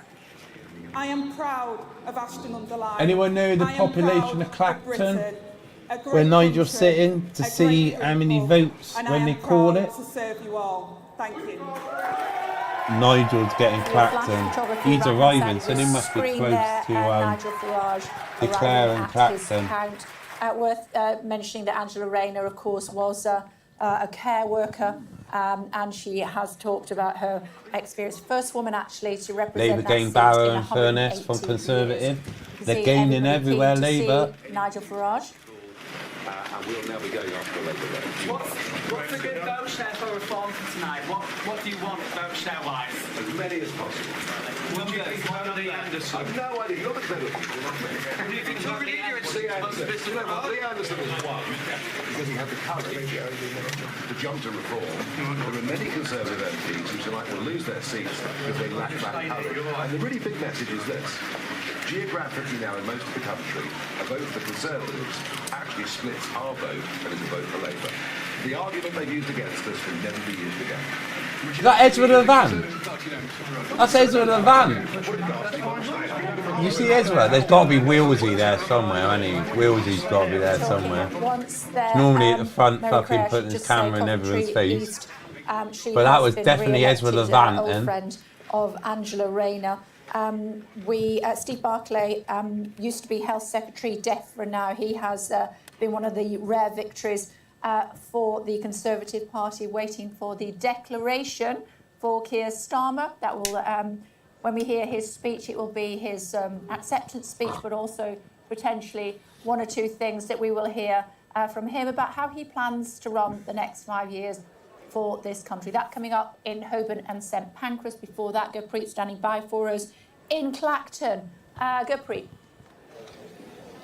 Come on, Clacton. Well, Nigel here we go. Farage has just made his way over here to the Clacton Leisure Centre. He spent the evening at the local Greek taverna as the exit polls dropped with his team. A few of them peeled over here early. I spoke to them. They were quietly confident, but they were staying calm. But they were quietly planning some of the raucous scenes. If I had the fucking money, later I'd go if to Nigel these Farage, places and stream. as the exit polls suggest, does win here. It won't be an easy feat. It will require overturning a 25,000 Conservative majority. But I've spent the past few weeks with him on the campaign trail here in Clacton, and there is a lot of love for him in Clacton. At the rally on Wednesday, he implored voters to come out and vote for him, and it looks like they may have delivered him a victory. He will no doubt be buoyed by that exit poll, which Sorry, suggests guys, that my he microphone. could win here. This is Battery a man, just of gone course, in one that's of them. attempted 7 times So I'm gonna have to to become an MP. 7 stick it on times charge. he's failed despite his outsized influence on British politics. When I asked him yesterday what success would sorry. look like, he said that this wasn't just about eating Can you into still the hear me? Conservatives' Give me a vote share, 5 by about 5. doing them damage. It was about winning seats, about building a bridgehead in Parliament. And if that exit poll is anything to go by, it looks like that may be achieved. Lee Anderson in Ashfield Gotta has put my already headphones on now. won as the That's the only first problem. Reform MP. The polls suggest there could be 13. Crucially, not just winning from the Conservatives, but also gaining from Labour. However, I would caveat that some of the early results that have come in from Barnsley North, Barnsley South and Hartlepool, for example, suggest that it hasn't been smooth sailing for Reform UK, that they may as yet underperform those polls. But another interesting aspect Problem of being this with is the this seats in which microphone, they're it's coming going to in sound like I'm second. As sat many as quite a way away 155 from it. seats, they What could does it come in sound second. like? I think almost all of the seats that have been declared in the North East, they've come in second, chiefly behind Labour. So for now, while a lot of the framing around this has been what kind of impact or influence Reform UK's Thanking potential you. success could have on the Tories during their period in opposition, what's clear is that there's another aspect to this, which is what kind of impact Reform success could have to Labour in government. OK, for now, thank you. There's a recount in Basildon, and that is where Richard Holden, who was parachuted in, the Conservative chairman, is. There's been a recount there. I can see pictures of Labour and the Conservatives. It's a three-way marginal. Oh, they're on a potentially. freeway. There's That's lots good. of people. I can see the Labour candidate watching every vote as it's being recounted. Also hearing about 20 minutes' time, Beth, that the Jeremy Corbyn seat Yes. is likely to declare Kimmy Yeah. Baden's seat as well in about 10 minutes' time. I'm told that it's now probable that Problem being now I've got to wear my that Jeremy headphones because Corbyn when will I'm on hold this his into microphone, So it's I get edging my towards monitor that, yeah. because it mutes Not certain, but You got any more than probable. wild Can't for be me, bothered Trevor? doing the settings. No, it's an extraordinary thing. It is. Mute it. It's quite an extraordinary thing. As I was saying to John McDonnell, there's a peculiar historic irony, because he took the seat in 1983 from a guy who had defected from the Labour Party It's a bit like to when the you're in a SDP. radio And it's really studio and you make striking the now mics at the active, other your end, monitors I guess, go of off. his parliamentary career. But then when you He's turn the your guy mic who's been off, he's been the monitors come back expelled on, from the so Labour you don't Party, get no but feedback around. He's won. Yeah. It sounds like. Looking at pictures there of Nigel Farage waiting for his count. He will not be, if he does win Clacton, the constituency, he will not be the first Reform MP in the House of Commons. That must sting a little bit, given how many times he's tried to become a Prime Minister. Ruth, of the two results in from Scotland, the average SNP to Labour swing is 20 points. Kilmarnock and Loudon and Dumbartonshire West. Possible that the SNP will do even worse in the 10 seats that's predicted. Yeah, we did hear, I think I mentioned now. Around maybe It 1 says o'clock 1 this hour, morning but I know we've from been the people going that longer than had fucking written that. the exit 3 hours, poll, all the 41 psychologists minutes. behind it, the numbers were a But bit because softer in obviously the Scotland and how stream it started projected. It was again, looking it's at reset Tory there, gains but there. on the meantime, They had the 3 hours, SNP down a 41. lot at Come 10, on. but it looks as if that might be on the optimistic level for them if this is played out. However, and I would caveat this a lot Scotland is not a homogenous group, and you can't really just put a national swing across it. What happens in the Central Belt is very different to pockets of the North East, very different to the Highlands and Islands, and that south of Scotland band as well, right at the bottom, those 3 seats that sit across the bottom. Ruth, on the face of it, though, this is a big story of the night that huge. maybe we're not focusing on enough. This is the collapse of the SNP, isn't it? But if you think about when the exit poll came out, you suddenly had the third party of the United Kingdom. Now, they only stood in 59 seats, 57 now because of the boundary changes, but they got their question at Prime Minister's Questions every week. They had that platform, they had the short money. They're going to go down to the 5th party in the country. All of that is gone. All of that infrastructure is gone. The ability for them to come back is severely hampered. And we have seen big gains and swings in Scotland before, so we get kind of a bit immune to them. But some of the changes here, if they lose, as the exit polls say, 38 out of their 48 seats, that's enormous. I mean, it's almost as big as the 40 out of 41 that Labour lost in 2010. Actually, you reminded me of something that Andy was talking about kind of Anas Sarwar, the Scottish Labour leader. It's true, too, that when you talk to people around Starmer, they said that when he became leader, and they had at that time 1 MP in Scotland, he said, I want to govern for all of the nations, and was very... Here's Kier Starmer's declaration. All right, well, let's listen. Great. Oh, Here look, we there's go Corbyn Elmo on the stage. Did you see that? They're all there.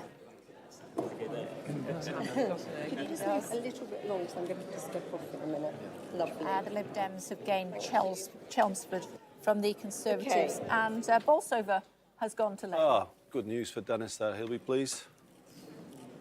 Dennis Skinner, of course. I, Jenny Rowlands, being the acting returning officer at the election held in the Holborn and St Pancras constituency on the 4th of July 2024, do hereby give notice that the number of votes cast for each candidate in the election was as follows.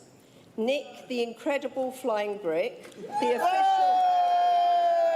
official monster raving loony party, 162. Fucking Elmo. Clinton, Elmo stood next to him. 2,236. Andrew Joseph Feinstein, 7,312. Wise Islam Independent, 636. Senthil Kumar Independent, 40. Mireen Malik, the Conservative Party candidate, 2,776. John Edmund Poynton, UK Independence Party, 75. David Roberts, Reform UK, 2,371. Aye. Tom Scripps, Socialist Equality Party, 61.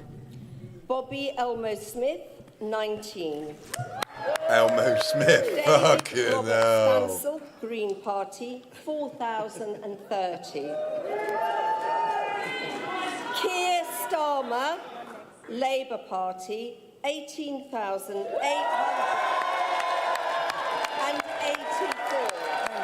Confirmation for you that the new MP for Holborn and St Pancras is also likely to be the next Prime Minister, Kier Starmer. We'll be listening to what he has to say in just a moment or two. I can tell you that Harlow has been a Labour gain. A key Labour target in Essex and a bellwether since 1983 was Robert Halfon's. The Education Select Committee was his old seat.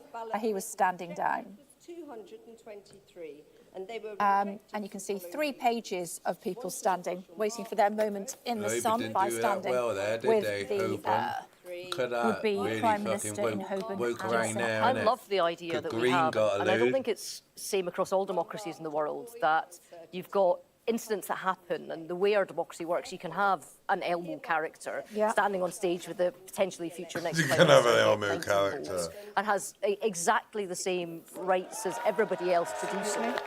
And some of the vignettes that we had throughout through the campaign itself, there's a lovely Ring doorbell that captured Theresa May, up in Perth and Kinross, just chapping on the door saying, "You're not in." The next Prime Minister. It is, though, it is a huge the next privilege Prime Minister to be re-elected to serve this constituency, the incredible community of Holborn and St Pancras. My home, where my kids have grown up, where my wife was born. And I have to thank Vic and my family more than anyone for their love and support and for keeping me totally grounded. Thank you, Vic. And thank you so much to the police and the returning officer for making sure every voice is heard and every vote is counted. And thank you to Andy White, a fantastic agent, the campaign team, the local party, and all the volunteers who've worked so hard over the last 6 weeks and beyond. Every door knocked, every leaflet delivered, every conversation had, it makes a massive difference. And lastly, I'd like to thank my fellow candidates who put themselves forward for public service. Because in this room, there must be something that you always want to do. The one thing that you always want to do. Now you've done it. Jim has fixed it for you. And you, and you, and you. It all starts here. And it starts with you. Change begins with the people who came together to make life happen. Remember, people. Remember.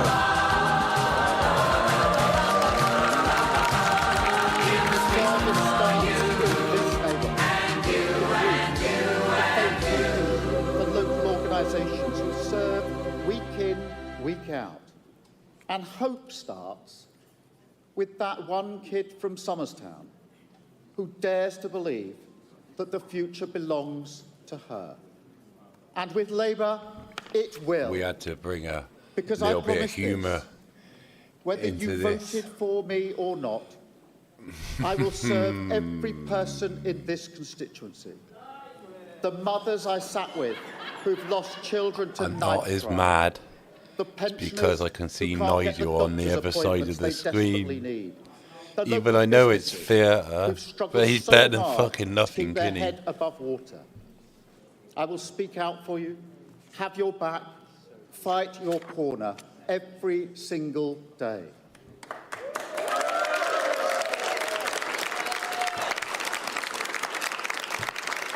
Because tonight people here and around the country have spoken and they're ready for change, to end the politics of performance, a return to politics. We've got 5 as years of this, public guys. service. 5 years. The change begins right here because this is your democracy, your community and your future.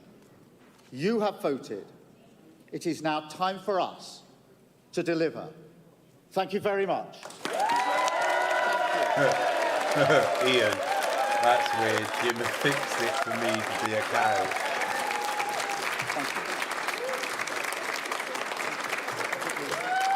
So let me tell you about Sir Kier Starmer. He's been an MP since 2015. He's hoping to go one better, and it looks as though that is going to happen. He's been the leader since 2020. He'll finally be Prime Minister. Corbyn shadow cabinet, knighted the services to law and criminal justice.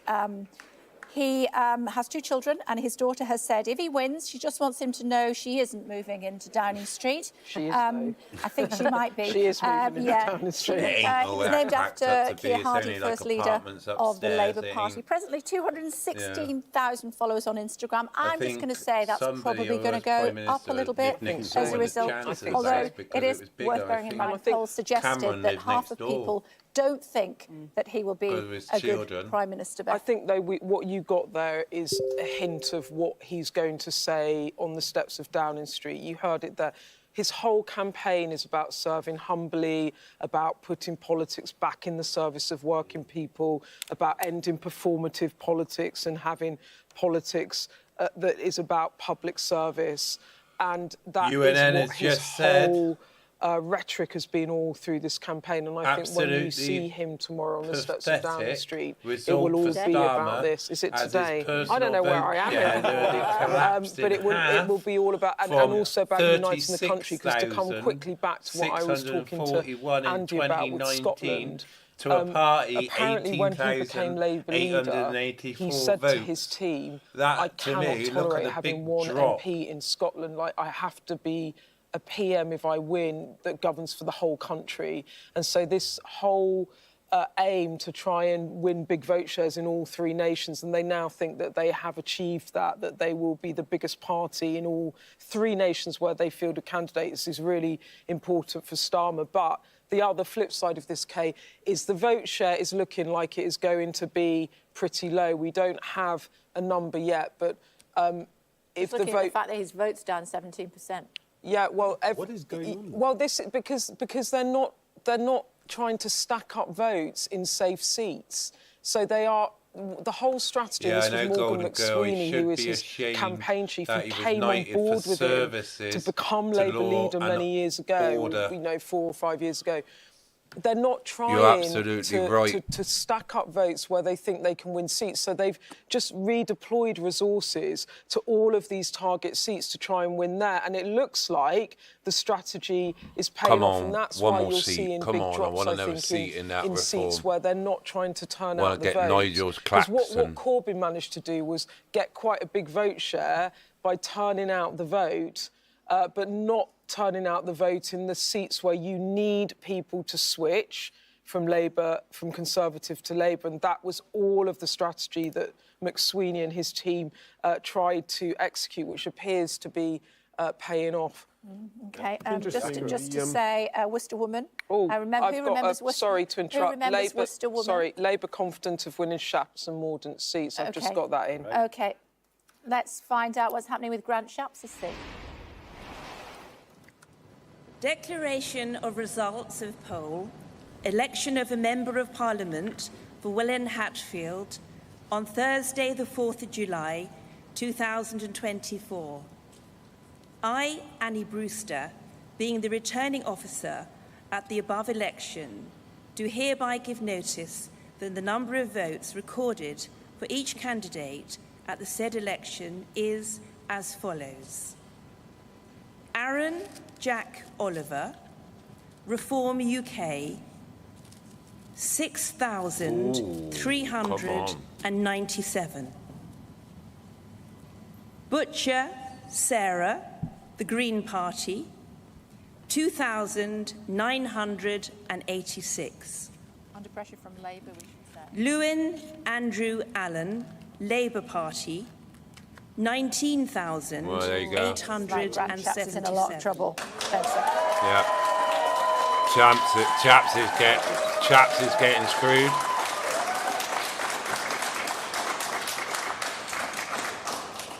Munro John Peter, Liberal Democrats, 3,117.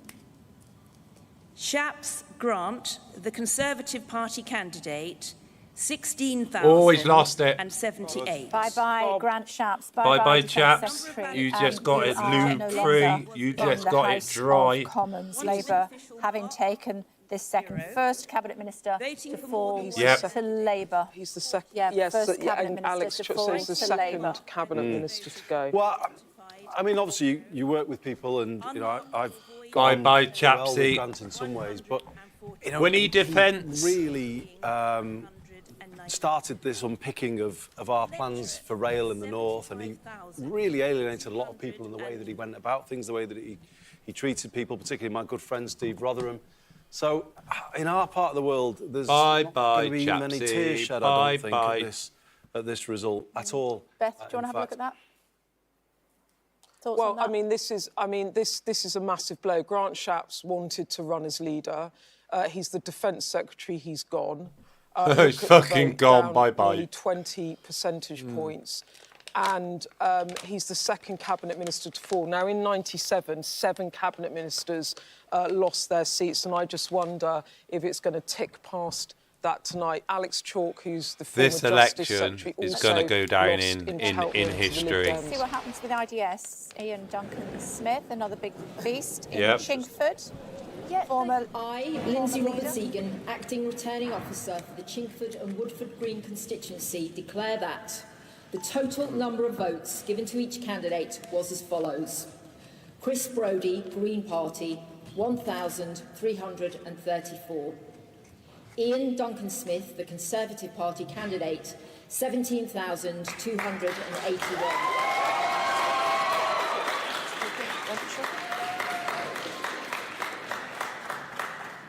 Josh Hadley, Liberal Democrats, 1,275. Paul Lugery, Reform UK, 3,653. Faiza Shaheen, Independent, 12,445. Whoa. Independent. Sharma Tatler, Labour Party candidate, 12,520. So IDS has held on. Looks like IDS has held on. It has. Yeah. Well, I think this goes back to something John McDonnell was saying earlier. I think this is where Labour could have played things differently. Faiza, I don't know her well, but I know enough to know that she'd really worked hard in that community and was kind of well known there. And I just don't think this works to sort of try and take someone out like that. You know, if Labour is to be the government we all want it to be, it has to have breadth and depth, and it has to have voices from all sides coming towards it. And there's been a little too much, you know, taking out people who they may consider awkward and putting in others. And that didn't happen in the Blair era. It didn't happen in the Brown era. There was a little bit more kind of live and let live. But they were doing that. We would have won that seat, though. If we would have won that seat, Beth. I know. If they had not taken it out, we would have won that seat. But you know why they were doing it. They were worried that they've got this massive majority ahead of them, but at the time they were worried about, in the run-up to the election, certainly, they were worried about having a very narrow majority and Kier Starmer being bounced by They are like people are remembering, aren't they? They are remembering what people did. It's a misplaced thing, though. But only remember what they didn't need to worry like that. Conservatives and also, as did. I say, you need voices Labour's from different just parts as of bad. the party. I think the current government has failed because it went too narrow, because it took away some of those other voices, and it was only talking to the Brexiteer It's happened in group. Leicester East as well. Have a look at these figures. And I don't make this a Just major criticism. I just think they need to rethink this approach to things. Happened again. I think your problem... There you go. Same thing the again. problem here, Andy, is that I don't think the party's quite worked out what to do about the issue of Gaza and Muslim votes, because exactly that, what you've just been saying, is what happened in IDS's constituency, and that's exactly what's happened And here. other at the bottom, I should just say, is Keith I think Vaz. Claudia Webb was saying And we've seen in some other constituencies, I haven't remarked on it, but we've seen in some other constituencies, and what seems like an unlikely fall in Labour votes, and actually I've been ticking it up, a lot of it are in constituencies which are in the top 20 of Muslim, with Muslim constituents. So I think this is, I mean, it's not enough to have dented Labour very seriously, but it's a problem that the party's got stored up for. I think what's on page 2 of that one as well, with Claudia Webb, is you've also got Keith Vaz, the former Labour MP. That's what I was saying. Too. Yeah. He's the other. That's where he is. That's not a straight read across. I just think the Chingford one stands out slightly different. 8%. That's pictures there of Nigel Farage waiting for his count in just a few moments. Can I talk about a Labour big beast that's just won a seat in Scotland? You can in just a second. Let me just tell people what they're expecting in about 5 minutes or so. We are waiting to see the result from Clacton, and if, as is expected, Nigel Farage will take that seat, he will be the second candidate for Reform that has won this evening. The first one being Lee Anderson, who was previously a Conservative MP. Before that, he represented Labour, of course. He is Reform, wasn't thought to be able to win. He did. Yes, you can. Yeah, so Paisley and Renfrewshire South, which was Douglas Alexander's old constituency, it was then won by Mary Black from the Labour Party to the SNP, has now gone back to Labour under Joanna Baxter. Now, a lot of people might not know who she is. She's the current chair of the NEC for the whole of the Labour Party. She's also on the Scottish Executive Board. She's a big trade unionist and has been very involved in Labour politics, both north and south of the border, for a long time. She will be, I would expect, at the first reshuffle or second, she'll come into government. She's one of these ones that are going to be fast-tracked for success, I would expect. I would agree. Joanna Baxter. Joanna Baxter. Dougie Alexander has won his seat. So does that mean that he's going to be... my new MP then? Yeah. Because I live in Lothian East, which was the old East Lothian seat. And yeah, it was the most marginal in Scotland. He will get lots of casework because it's in terms of the makeup of that seat, there's an awful lot of articulate people that will know exactly where to find his door. Labour's got 9 seats. Not many declarations well, they yet certainly in. will make sure that if he does that, he's going to come home and still take care of the washing and knitting as well. Okay. So he can, if he wants to play on the world stage, he's welcome to it. Yeah. But he's also got to see to the spuds at home. That's I'm glad to see him. Challenge. Isn't it quite a challenge? Looking at pictures from Clacton on Sea, Nigel Farage just there in the background. Oh, Hexham's gone. Yeah, Yes, we know. second safest Conservative seat. 100 years that's been a Tory seat in the North East. Safest. Anne-Marie Trevelyan in Northumberland North might be the only Tory left in the North East of England. Exactly that. Hexham, the second safest seat in the North East. Yeah, I feel for Guy Opperman. He's an absolute powerhouse of campaigning. That won't be for lack of effort that he's lost that. Swing was about 15 points, thereabouts. There's old Nigel. In terms of what I've seen coming in from the North East, not so much. It's one of those ones that it is the fringe of Newcastle, that Hexham seat. But it's been Tory for a long time. He's the right sort of Tory for it, if you know what I mean. He's very down to earth, works hard, hyperactive, family man. Very in touch with the seat. He's not, he doesn't stay away in Westminster. He always wants to be back in his constituency patch. That'll be a tough one for him to take. Yeah, Grant Shapps has been speaking. I just wanted to also tell you, Basildon, Islington North, They've been Clacton, crying more like. all going to declare momentarily. Come Let's on, hear from Clacton. squeezing Grant Shapps. I know that you will represent the people to the very best of your ability, and I wish you well as you take up the baton. In addition to representing Welland Hatfield, I have also had the honour to have served in more cabinet posts than most. From party chairman to transport secretary, home secretary, briefly, to business secretary, energy secretary, and of course, currently defence secretary. I want to pay tribute on that last one to the selfless And every one of courage them, of the I men fucked and women up. of this country who served in our armed forces. I've had the privilege to work with them. And there's no more important task for any government than to defend the realm, and my proudest achievement in government has been to secure that very large multi-billion-pound additional funding to increase our armed forces spending. It's clear tonight that Britain will have a new government in the morning, and I am extremely concerned that unless it quickly commits to spend 2.5% of GDP on defence, our armed forces may suffer, and so will our friends in Ukraine. If there's something that I'm incredibly proud about in Britain today, it's our staunch and unwavering support for Ukraine and its democracy. And that must never waver, even... Right, so here we go. We've got 3 big beast seats coming your way. Are you ready, ladies and gentlemen? Edge of your seats. You were flagging, weren't you? Honestly, sit up, take note. Clacton. Clacton coming up very shortly. Why is that important? Because that is the man in the middle there, as you can see, Nigel Farage. We've also got Basildon and Billericay. That was a safe, an ultra-safe seat, so much so that the Tories thought, you know what we're going to do? We're going to put our Conservative chairman in there. Is an absolute shoo-in. It's had, don't know what he's going to do, let's wait and see. He's had a recount there. So Islington North as well. And Beth's got news on Islington North for us, just as she's put a sweetie in her mouth. It is probable that it is going to go to Jeremy Corbyn. He's going to retain the seat. So Labour... As an independent. As an independent. And then John McDonnell was saying he should be let back into the party. And Andy, you were sort of intimating a bit of that, weren't you, about making it a bit of a broader church again? I just think that's what a government needs. It needs voices from all around, and that's what sustains a government in power, when you've got breadth and depth in terms of the voices. But having said that, Beth, to pick up something you were saying before, I can't knock those who've put together this strategy, this general election strategy for Labour. I'm making some points at the margins, if you like. But on the whole, I think it's right for me to recognise Morgan and all the others who've put together. And it has been quite a ruthless strategy in the way that you were describing, not piling up votes where they're not needed. Okay. So, but I am just making that point.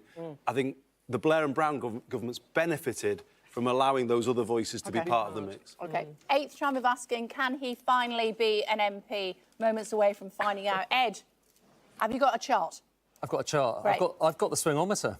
Ooh. I thought we weren't doing that Let's just rejoice at that news. He's got a swingometer. But I've got bad news, because it's not really... Working. Not swinging. not worth having. It's working, but it's not working. Let me show you. Basically, so this is your swingometer. And what's the idea here? It's all about... So these are the seats that at the start of the night were already Labour.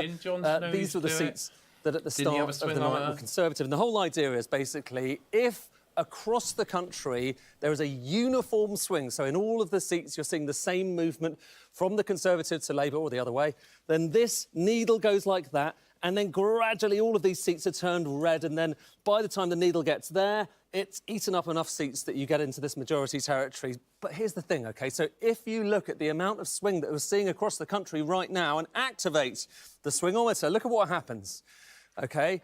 The swingometer, the needle goes up, up, up, up, up, and we're in hung parliament territory. So actually, the swingometer is basically telling a kind of duff story here. It's saying that Labour's not going to be able to win in these seats over here, but we know it is already. We know it is already. And why is that happening?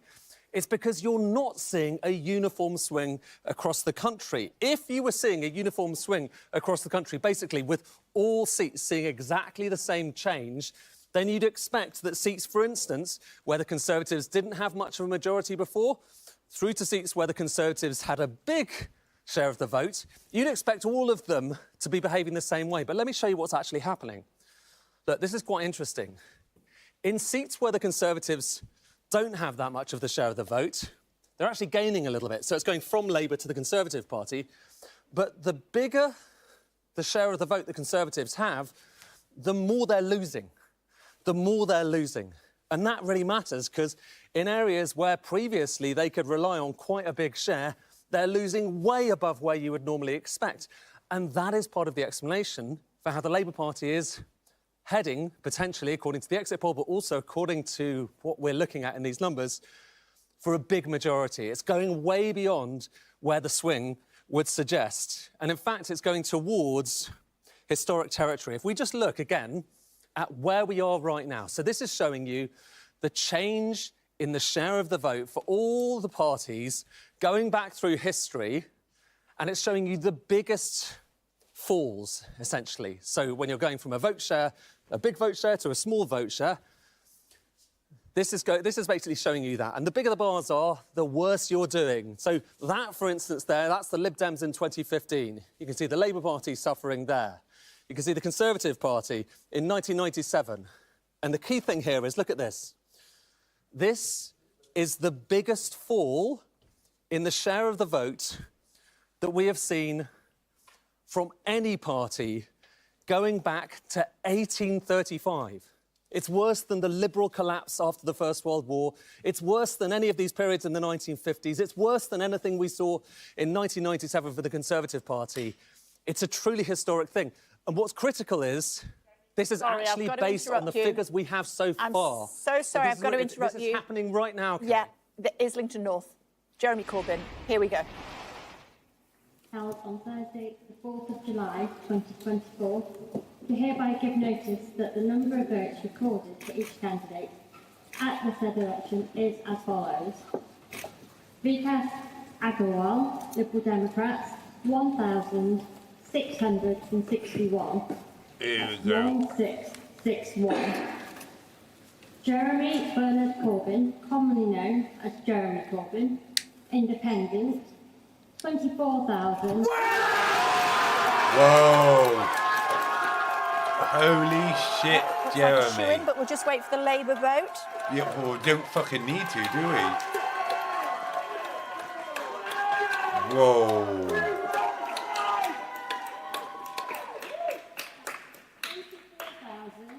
24,020. 24120. Karen Ann Harries, the Conservative Party candidate, 1,950. What a game. 1950. What a game. Paul Dominic Jostling, 3232. Sheridan Virginia Cates, commonly known as Sheridan Cates, Green Party, 2,660. I'm blown away by that. 2660. Praffle Nargan, Labour Unlucky, mate. 16,800. Unlucky, mate. As Becky predicted about an hour or so ago, Jeremy Corbyn has gained the seat as an independent in Islington North. Back to you in just a second, Beth. Wow. Thoughts?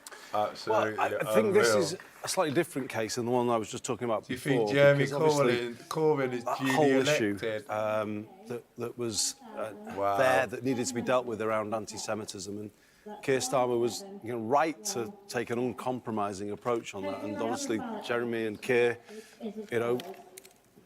ended up in different positions on that, and you can say that this had to be handled in a different way to draw that clear line. But that reflects, I think, if I'm honest, the person that Jeremy Corbyn is in terms of how he's regarded by his community. You can't get a vote like that without putting in the work, being well liked in your area, somebody that people want to support. I mean, that speaks for First independent win since 2001. Jonathan Ashworth has lost his seat in Leicester South. Whoa. Just coming in. Oh, my goodness me. To an independent candidate, and I believe that was one of our Gaza seats. It was one of our Gaza seats. Let's pause, listen to Jeremy Corbyn, come back to that.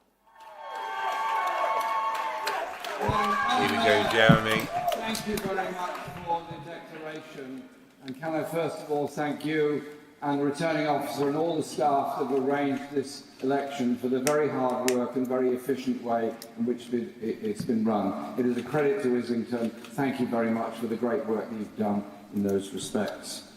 I also want to place on record my enormous thanks to the people of Islington North for electing me. What's that? Clacton's declaring. Declaring. On the exit poll that Jeremy Corbyn Liberal will Democrats, 2016. Farage Nigel Paul, Reform UK, 21,000. Come on! Yeah, I think they were reading those. They were weighing them, I think. Jameson Craig, Climate Party, 48. Mac Tony, Independent, 317. Osborne Natasha, Green Party, 1,935. Owusa Nepal Jovan, Labour Party, 7,448. So you're thinking of a couple of agitators to have in the House of Commons. Heritage Party, come on. 33. Come on. The Conservative vote. Andrew, come on. Kay, that's not fair. 116. Watling Giles Francis, the Conservative Party candidate, 12,820. There we go. So I was saying, if you want a couple of agitators, you'd go for Corbyn and Farage, wouldn't you, Beth? Yeah, I mean, so Corbyn is you got to be held on in politically Islington North neutral as there, independent. Kay. That was a Politically hard-fought battle, but he had many people out campaigning. I live near there, and it was a very active campaign. And Farage wins Clacton on the 8th attempt. He finally becomes a member of Parliament, and this matters because he now has a democratic mandate. Here we go. Here at tendering. And I have to say, fellow candidates, it's been a well-run, well-fought and remarkably clean election battle. I think we'd all agree on that, and thank you for your services. I promise that I will do my absolute best as a Member of Parliament. I had 20 years as an MEP, but it's not quite the same link or same responsibility with constituents. I will do my absolute best to put Clacton on the map. I'll do my best to bring more tourists. I'll do my best to try and bring some private investment. It's over 30 years ago that I fought my first parliamentary by-election, and I fought lots of them over the years, and I've had big successes in European elections and perhaps less so under first past the post, which is a very demanding, very demanding problem for smaller parties. I will say this, it's 4 weeks and 3 days since I decided to come out of retirement and throw my hat in the ring. I think what Reform UK has achieved in those just few short weeks is truly extraordinary. Given that we had no money, no branch structure, virtually nothing across the country, we are going to come second in hundreds of constituencies. How many seats we're going to win, I don't know. But to have done this in such a short space of time says something very fundamental is happening.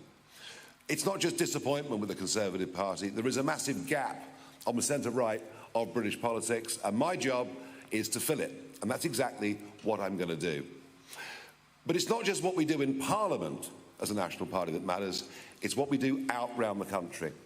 Getting 5,000 people in that room in Birmingham last week, the energy, the optimism, the enthusiasm, the belief that Westminster is just completely out of touch with ordinary people says to me that my plan is to build a mass national movement over the course of the next few years and hopefully be big enough to challenge the general election properly in 2029. Can't be. What is interesting is he won by a there's load, no enthusiasm for Labour. There's no enthusiasm for Starmer whatsoever. In fact, about half of the vote is simply an anti-Conservative vote. This Labour government will be in trouble very quickly. We will now be targeting Labour votes. We're coming for Labour, be in no doubt about that. Yes. I want to thank the team that have helped me do this over the last few weeks, my fellow candidates for behaving as impeccably as they have. Believe me, folks, this is just the first step of something that is going to stun all of you. Thank you very much. Coming for Labour is what Nigel Farage has to say. He does not like this first-past-the-post system. Rather like you, Andy Burnham. Be careful what you wish for. Hertsmere is going to declare in just a moment. Hertsmere, of course, Deputy Prime Minister. Thank you. And what else? We've got Life in Horncastle. Sorry, go on. No, I don't agree with him on barely anything, but on that, I think he's got great a point. win for Nigel there. We're seeing tonight that Britain is a five-party political system now. You know, we've got Greens polling in large parts of the country, Lib Dems doing well, Reform now. That kind of second force on the right is established. The Tories, obviously, Labour. You know, how can you reflect that in a first-past-the-post system? You can't. So I think the voices for reform will get louder from not just the left anymore, from the left and the right, it would seem. Declaration, I think this is Hertsmere, is it? Which would be Oliver Dowden. Undersigned being the acting returning officer for the Hertsmere constituency at the election held on Thursday, 4th of July, 2024, do hereby give notice that the number of votes cast for each candidate at the election is as follows. Name of candidate: Bolster Raymond, Independent. Number of votes: 536. Dowden Oliver James, the Conservative Party candidate, 21,451. That's a pretty good result. Let's see what else. Green Party, 2,267. Matinel Emma Lillian, Liberal Democrat, 3,710. Selkirk Darren Bruce, Reform UK, 6,584. Not bad. Not bad. Tapper Joshua Daniel, Labour Party, 13,459. Looks as though the number of ballot papers rejected. he's safe. There you go. So there was some concern for Oliver Dowden's seat, but he has been returned quite easily. Promoted after Dominic Raab left the party, long-standing ally of the Prime Minister, played the role as Miliband for Cameron every Wednesday before Prime Minister's questions. Kemi Badenhoek has continued to move towards potentially being the next leader of the Conservative Party. She has remained, but she really took a thumping? Kemi Badenoch. Exactly, Yeah, I haven't Ma. seen her number, Jen. Exactly, okay, Ma. we'll come back to it. Yeah, there was some Let's hope online, Farage some questions doesn't about whether fall enough under the postal votes Muslim were issued truck in that seat, at and the whether there border. would be Yeah. some form of 2,500. later challenge, depending on how tight the race was. So that's something we might have to look out for further down the track. But that was one of the ones that's a bit indicative of some of those Essex seats that are around there. And it was one where, you're right, she had a big majority going into it, but not an impregnable one. And it was a bit of an indicator of whether it was going to be a bad night for the Conservatives or a pretty catastrophic Are we not going to have some inquiry into postal votes after this election? Because a friend of mine had to go all the way back from London postal votes? Today to vote in Warrington. Oh, sorry, in Tatton, because his vote. But the big problem with Scotland, there's some trends emerging, but all over the very country. Low turnout, by the way. Yeah. Average turnout at the moment 58.2. Yeah.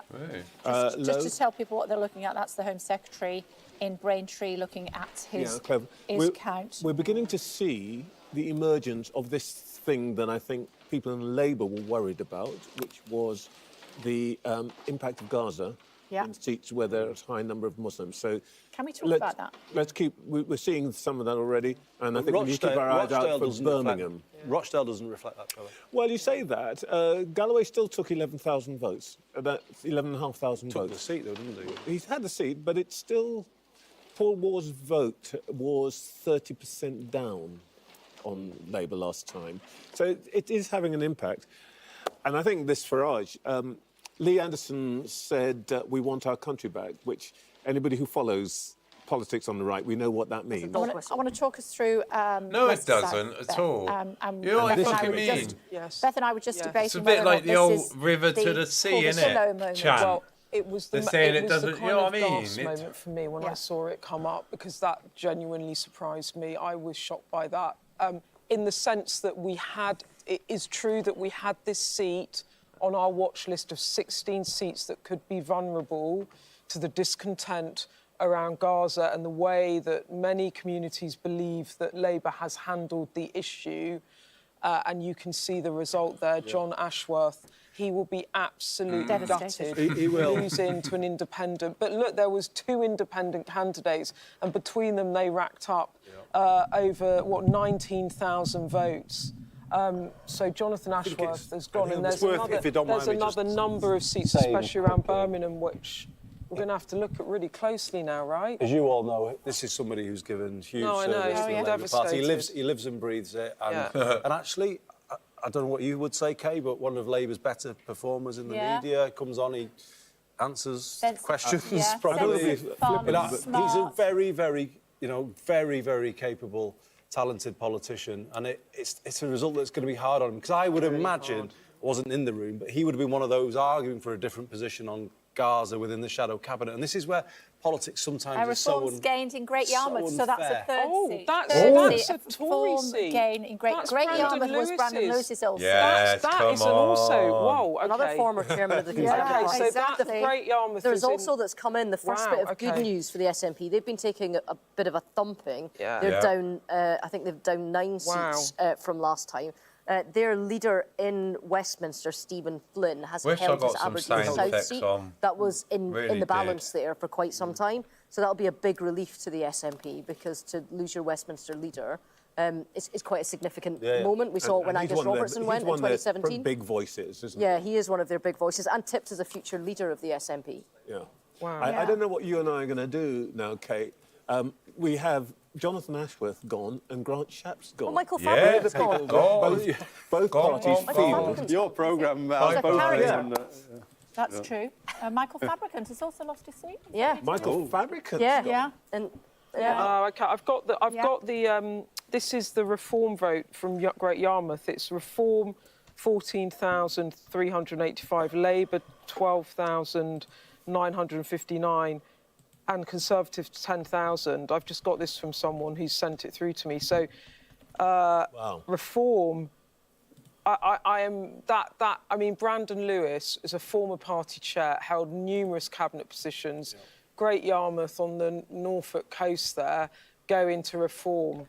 That is going to be a big blow to them, isn't it? Yeah. Well, it's one of those ones that's a bit of a banker. I mean, you would not in any other election go into that Although thinking it was that a was a seat 72% at Leave risk. seat. Yeah, that is true. Yeah, so, you know, perhaps... It's a classic left-behind seat. Coastal, Yeah. tourism's It gets gone. worse. Can I just say... Aging Tories- population, the demographic Tories is older. came third Yeah. in Great Yarmouth. Yeah. Third. Brandon Lewis is After coming in to Labour. see us in just a moment. He's going to be... I hope he's not going to turn on his heel. No, he would never do that. No, but yeah, I mean, he was always known as a safe pair of hands, wasn't he? So let's see what he stood does. down anyway. I mean, he Yeah, wasn't... no, of course. Yeah. Of course, but into third place in Great Yarmouth. Ashfield is another Reform win, and of course, Clacton is another Reform. Jonathan Gullis has lost his seat. In Stoke. Yes, Stoke-on-Trent, Labour gain. Jonathan Gullis, one of those very prominent red wall Tories, has gone. Yeah. Michael Fabricant has also lost. You look really pleased about that, Andy. You just... He and I had a bit of a... Did you? Tell me more. Oh, God, I'm trying to remember what the issue was now, but he was a bit combative. He is a combative. He's a spiky character, I think it's fair to say. Although he did give me some support over technical education, but I think most people in Labour areas kind of found him a bit... We've got he became a bit of a sort Lisa of a... still going. Kelly Badenoch as well has kept her seat, as I said, but as we were saying, thumping in the process, only a couple of thousand, I think. But she has managed to hold on. Hey, it doesn't matter. If it's only one, it doesn't matter, because you've still got your seat, haven't you? Ed? So this is a really quick one, but I know you were talking about what was happening in the Leicester constituencies, and real surprise there Gaza, actually.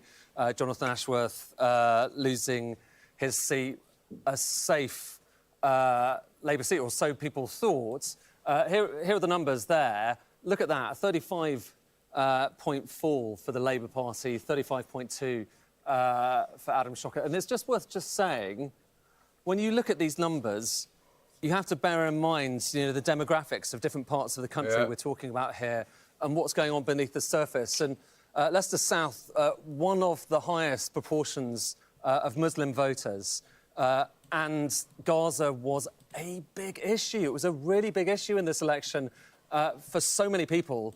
And we're really seeing that now. And one way of looking at this is not just looking at one constituency, but looking across different constituencies for the Labour vote. And here you can see, essentially, we're showing you different parts, different Labour constituencies, ranked in terms of the Muslim populations. So from more people who are Muslim through to lower Muslim populations. And just look, in lower Muslim population areas, the Labour vote's going up. So up 3.4%. But look, as you move into areas with higher Muslim populations, you're talking about big falls, really big falls.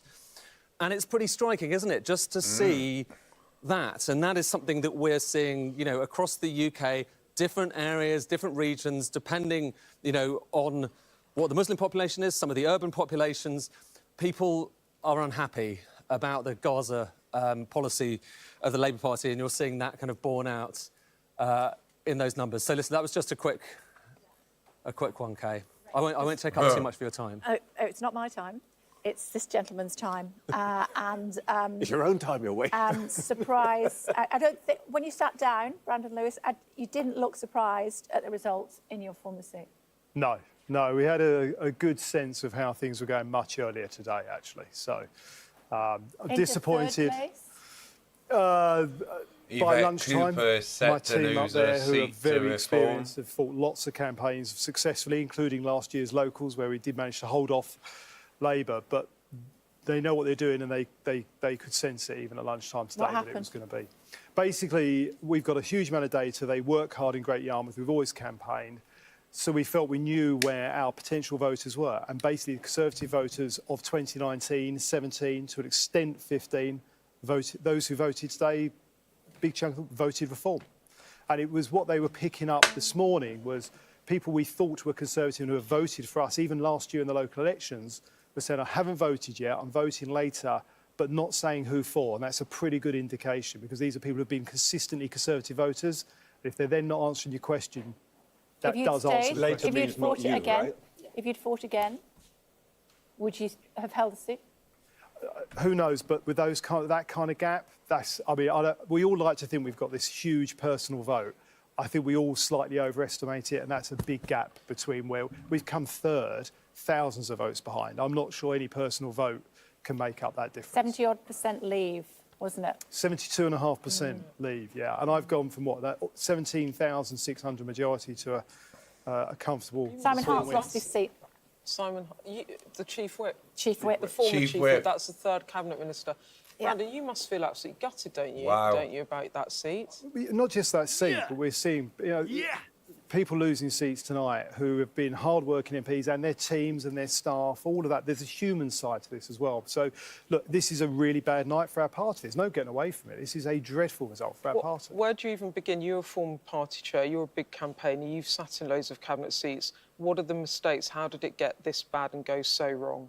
I think that's going to be a PhD, let alone an A-level question for the future. I think there's a whole series of things you can go back over a period of time that have built up, not just the cycle of 14 years, but a whole range of things that have happened and done, and the public have taken a view. And what's interesting tonight, I think what will be interesting as the night develops on further is in certain areas, clearly Reform have done huge damage to the Conservatives. What I would say to my party is we need to see where we end up in a few hours' time with more results, because there will be a temptation to go chasing a hard right-wing vote.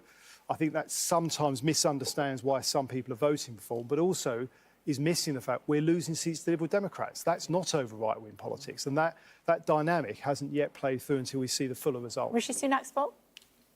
Sorry? Rishi Sunak's fault?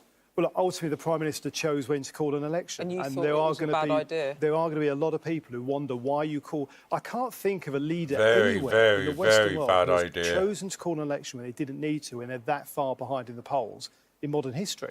But he chose that. Gillian Keegan, declaration in just a moment or two. She's in trouble from the Lib Dems. Yep. Is that what you're going to say? Yeah, well, no, as I say, I think we're going to... And that's going to be the challenge, Wasn't just I think. the timing, though, was it? Oh, no. As I said, I did say, Should we there's a listen, whole range should we of listen to the declaration and then come back? Here we go, Gillian Keegan. She said she was going to fight to the end. Let's see if she fought hard enough. Good morning, everybody.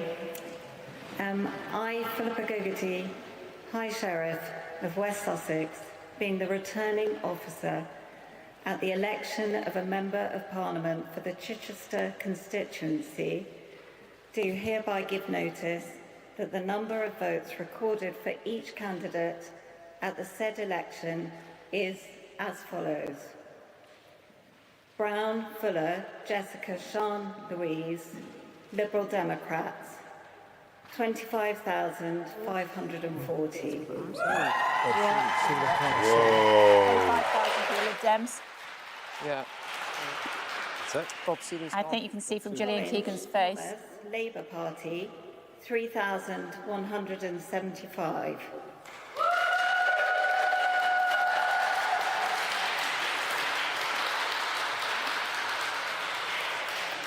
DeSantis, Theresa, Reform UK, 7,859.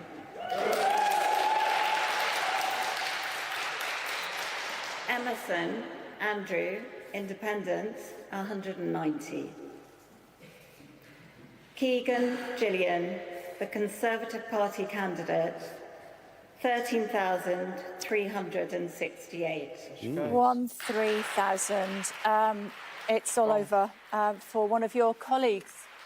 Gillian Keegan, 12,000 plus behind the Liberal Democrats. Yeah, and that backs up the point I was just making. There's been a period of the evening where you see it on social media and that, where people are talking about what Reform is doing on the right of politics, but that doesn't recognise this challenge I think we're going to see from the Liberal Democrats as well. And our party's going to have to take some time to think through how it manages that. It seems to me, Brandon, that Suella Braverman's declaration. Andrew Wannell, being the acting returning officer at the Fareham and Waterloo election, do hereby give notice that the number of votes recorded for each candidate at the said election is as follows. Suella Braverman, 17,561. Kevin Chippendall Higgin, Reform UK, 9,084. Edward Dean, Rejoin EU, 210. Gemma Furnivall, Labour Party, 11,482. Bella Hewitt, Liberal Democrats, 9,533. So Suella Braverman has held on Suella to got her it. seat. At this rate, she might be the next leader. Brandon Lewis. Well, I think we're going to have to see who is still standing in a few hours' time. And this, as I say, this is one of the things the party's going to be looking at. Look, Suella's made no secret of the fact that she wants to run for leader. She ran, obviously, in 2022 as well. So I suspect that, there'll be a few people, and over the next couple of weeks, parties first of all got to select a new chairman of the 22 committee. That's process-wise, because they do that first stage of the process, and then they'll move into the parliamentarians deciding who's going to be the final two. Let's listen to her, shall we see what she says? Launch her leadership bid. Yeah, here we go.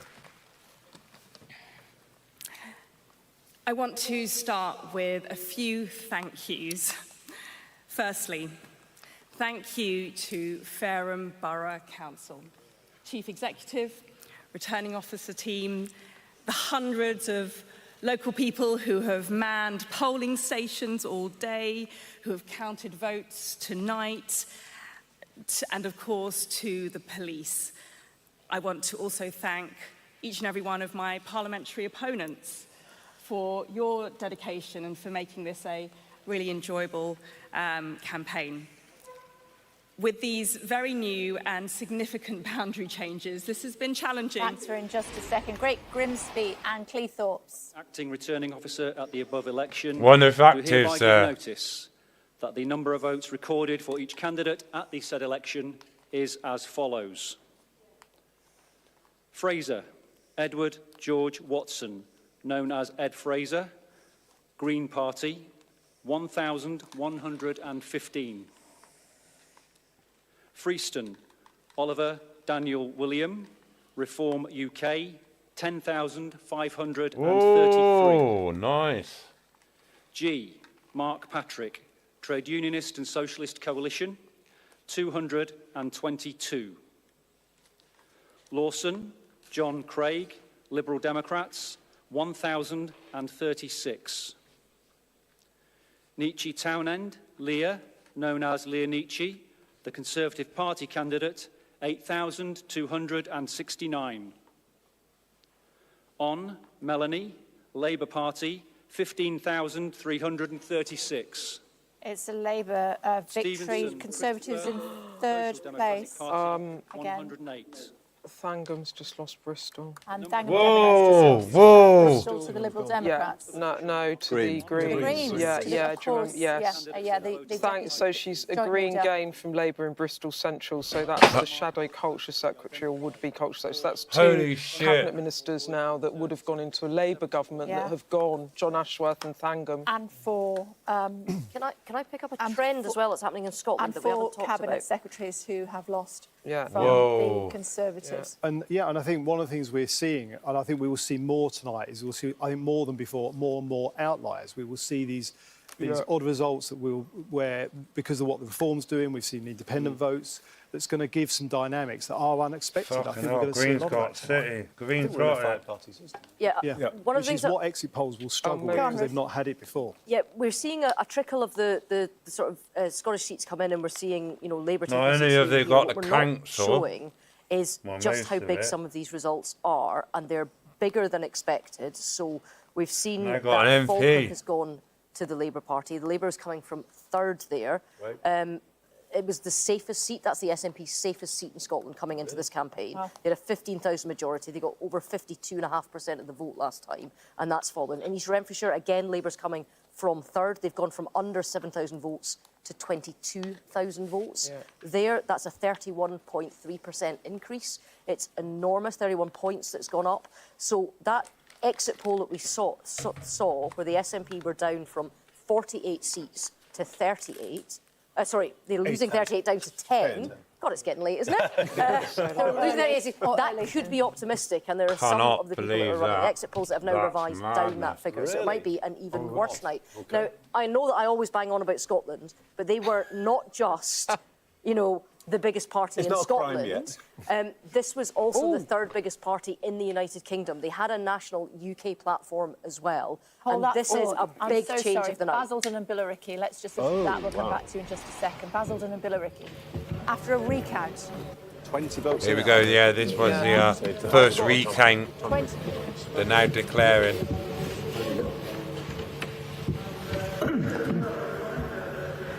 This is the day declaration of result of poll for the election of a Member of Parliament for Basildon and Billericay constituency. I, Paula Deary, being the acting returning officer at the above election, do hereby give notice that the number of votes recorded for each candidate at the said election is as follows.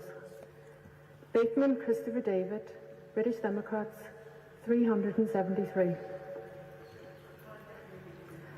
Connolly Stephen, Reform UK, 11,354. Goshawk Stewart, the Green Party, 2,123. Harrison Alexander James, Labour Party, 12,885. Got it. No. Holden Richard John, the Conservative Party candidate, 12,905. Oh, it looks as though he's just squeaked in. Just squeaked in by 20 votes. I saw you whistle through your teeth there, Brandon Lewis. In a seat like that, that's far too close for comfort. Yeah. But you're the chairman of the party, is. Yeah. You still have a chairman. Yeah. I mean, look, every seat is going to make a difference in terms of the party's ability to really be able to move forward. But when in a seat like that, it needs a recount, and it's that close, that's an indication of just how difficult a night this is for us. There's no getting away from that. And also, can I just say... 20-odd votes there. We're hearing as well that it's going to be incredibly close in Godalming and Ash. Yeah, I've just... Have you got the I've just got intel? a Lib Dem source has just told me that it's too close to call, and they think there are 100 votes. Okay, here's Richard Tice's... Here's Richard. Guys, bear with me. Richard Tice. All illegal immigrants, 518. Forbert Alexandra, Labour Party, 7,629. Gilbert Michael William, Blue Revolution for People, Not Parties, 397.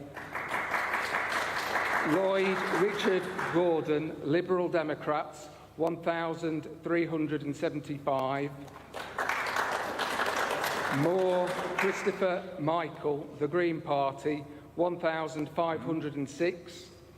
Tice Richard, Reform UK, 15,520. Come on.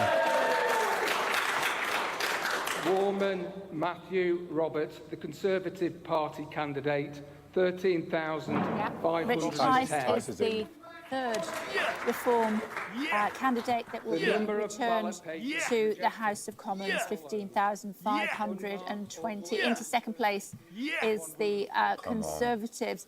Reform are going to have to be a party that whoever is the next leader of the Conservatives will need to take seriously. Yes, well, one of the things we've seen in those early results this evening is even where they're not winning, in what was called the Red Wall, they're coming second and pushing us into third. And that's in my own constituency, they've effectively pushed us into third and won the seat. So that this is why this is going to be a real challenge for the Conservative Party in terms of how it balances out and works through what the Reform Party has done in certain parts of the country, and then I think we're going to see a very different result where we're up against Lib Dem. Brandon, I've asked some of your other colleagues who've been on tonight whether you've made a mistake in sort of almost like cowering in front of Reform rather than actually taking them on their NHS policy, their Putin policy. Do you think you have made a mistake? Well, look, I think one of the shocks of the campaign is this Reform have come from nowhere in effectively just a couple of weeks. I mean, really, since Farage made his announcement, because before you've that, always they were not in that. But you've let them build space. because you've almost been like, I don't know. Look at that Boston and Skegness result, down 33% your vote. Yeah, and as I say, again, the other common denominator between Boston, Skegness and Great Yarmouth is you can correlate that to the Leave vote. There's a very striking regional pattern. We were seeing, Ruth was talking about Scotland, and we can see something happening there. And in the north and all these coastal seats, something's happening to you. Yeah, which happened to Labour in 2010 from us, in the coastal seats particularly. And I think we'll see something different in that donut, particularly that donut around London, where the Lib Dems, I think, will be successful at our expense as well. So it's an interesting thing that the least deprived seat in the country, Hampshire North East, you guys should have kept it. It's gone.